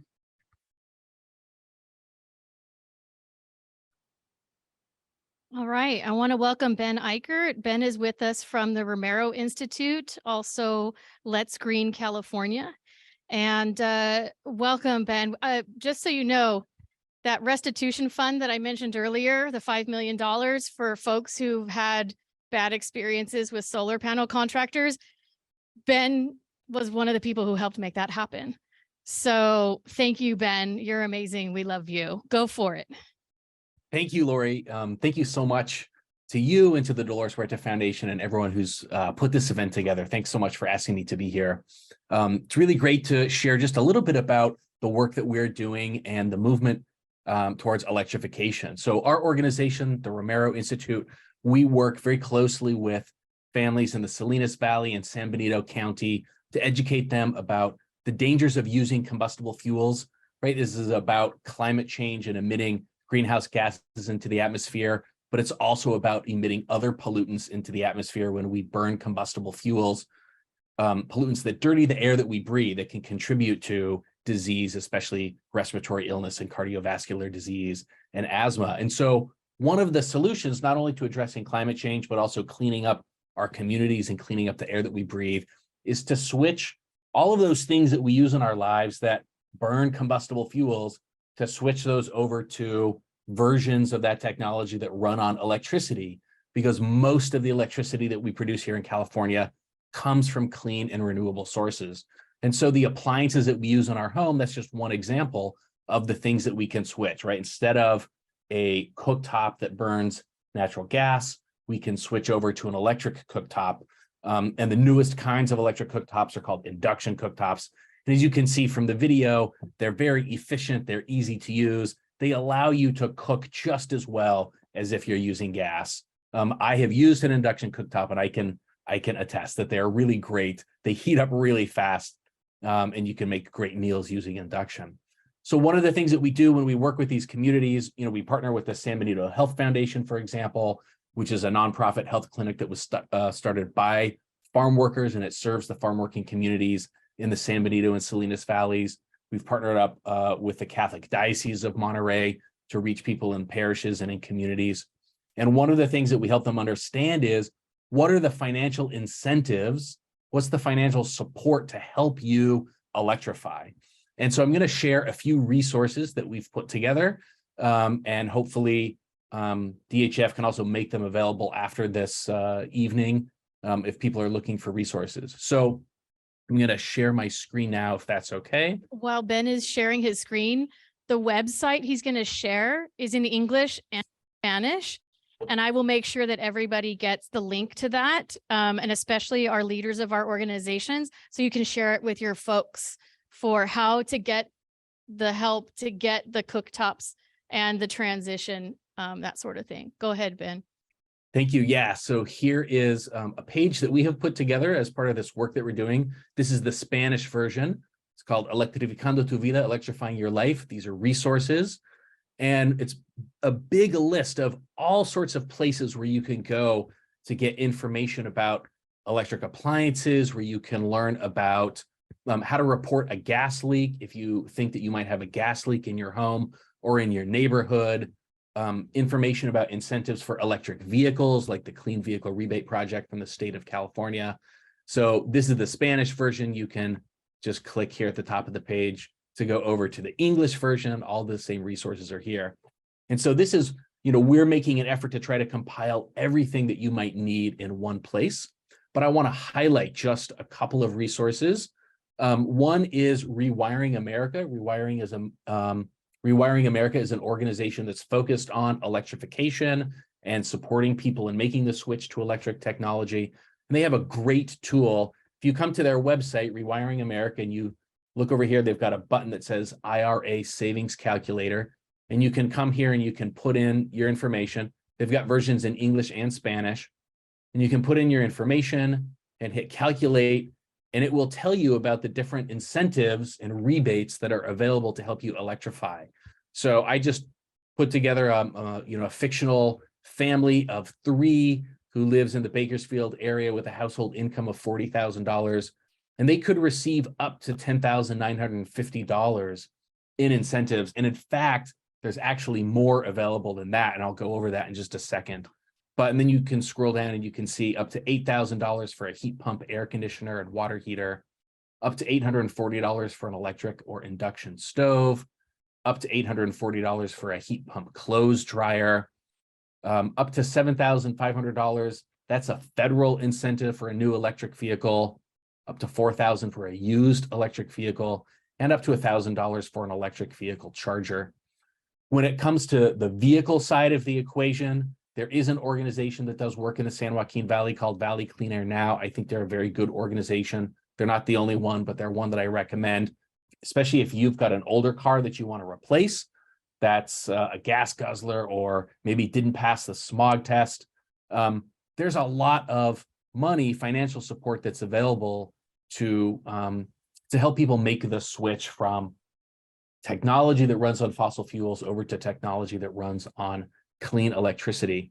And at this point, it'd be great, Lori, if someone could reshare the slide presentation. I've got just 3 slides to walk through quickly. Great. So yeah, you can just go to the next one. I think we put up information from some of our materials in Spanish, but I'll walk through what it is. These are discounts for electric appliances in the home. You saw some of them on the Rewiring America site that I showed you, but you can get an electric cooktop up to $840, up to $840 for an electric clothes dryer, here up to $1,750 for an electric water heater. And then you saw on the Rewiring America site up to $8,000 for a heating and ventilation system for your home. There's the URL for that calculator there at the bottom of the page. And then if you could go to the next slide.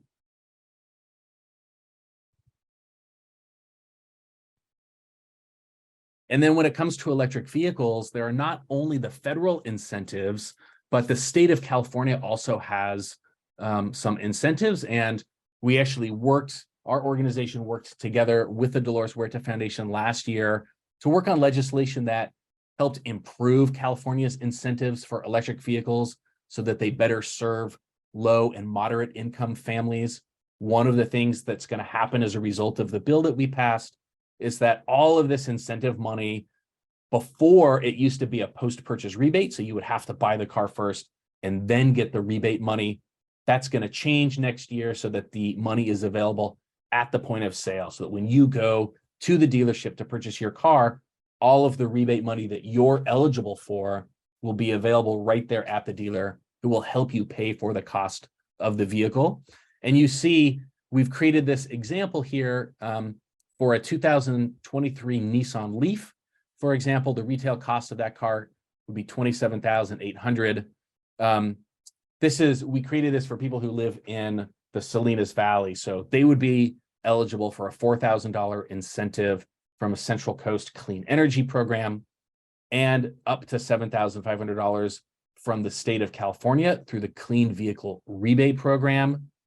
That would bring the cost down to $16,300. And then with the federal tax credit, another $7,500. The out-the-door cost of the car before taxes and licenses and fees could be as low as $8,800. And that could be a really, if you're able to finance that, and the state of California does provide financing assistance, it could be a pretty low and affordable monthly payment for most people. This is just one example. I really do want to encourage you not to take all this and think that you're necessarily going to apply. Each person's situation is different. Some of it depends upon which community you live in and how much your household income is. But this is an example of how much support is really out there to support families and individuals in making the transition to clean electric tech. So that's what I've got for you. Thank you so much. And I'm happy to take a couple of questions if there is time. Yeah, and we will be wrapping up in the next 5 minutes. So I think we have time for one question, okay. Maybe 2. Are there any questions online, Reina? We don't have any questions, Lori.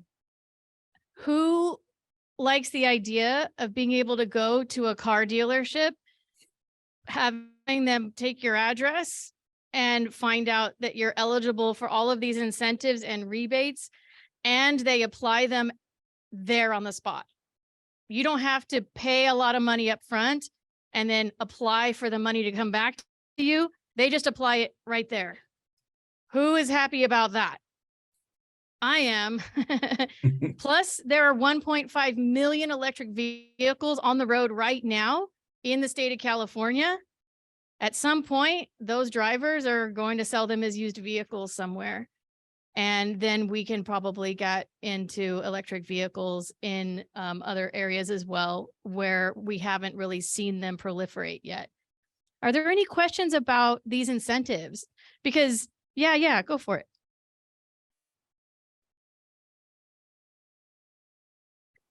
So what are you guys doing to mitigate a lot of the price gouging in dealerships? I know right now they like to charge a lot of extra fees, and we don't want them to take advantage of state funds, which a lot of private businesses do sometimes. Yeah, it's a Let me really good repeat the question, Ben, because there were some folks who didn't hear it. What is being done to keep car dealerships from using these incentives to just jack up the price and then gouge people for more money? Yeah, it's a great question. The whole car market right now is really kind of a disaster after the pandemic. Supply chains were really constrained, and all sorts of other things led to huge markups on vehicles. It's getting better in the new car market. It's still existing in the used car market to some extent. What we're doing is we're doing advocacy, and we're lobbying, and we're really trying to put pressure on state agencies to, as these incentives switch to being available at point of sale, is to not allow dealerships to make those, to take those incentives if they engage in price gouging. We would like to try to get that language, something that could do that, into a bill or into a regulatory decision soon. But I will say that from everything that we're seeing, prices on new electric vehicles are coming down. Those markups that dealers were putting on are in many cases gone completely. There's actually a bit of a price war right now on electric vehicles, with different manufacturers trying to undercut each other. And in fact, I think it's not going to be long before you can get a new electric vehicle for less than what the equivalent gasoline vehicle would cost. All right. So not a bad thing. I do have two final announcements before we wrap up for the evening. Thank you everybody for being here and for being patient related to starting late and having the food come late. We'll try to make sure that we get on time next time on August 3rd. When are we going to be back here? August 3rd. All right. Yeah. I was a teacher once upon a time.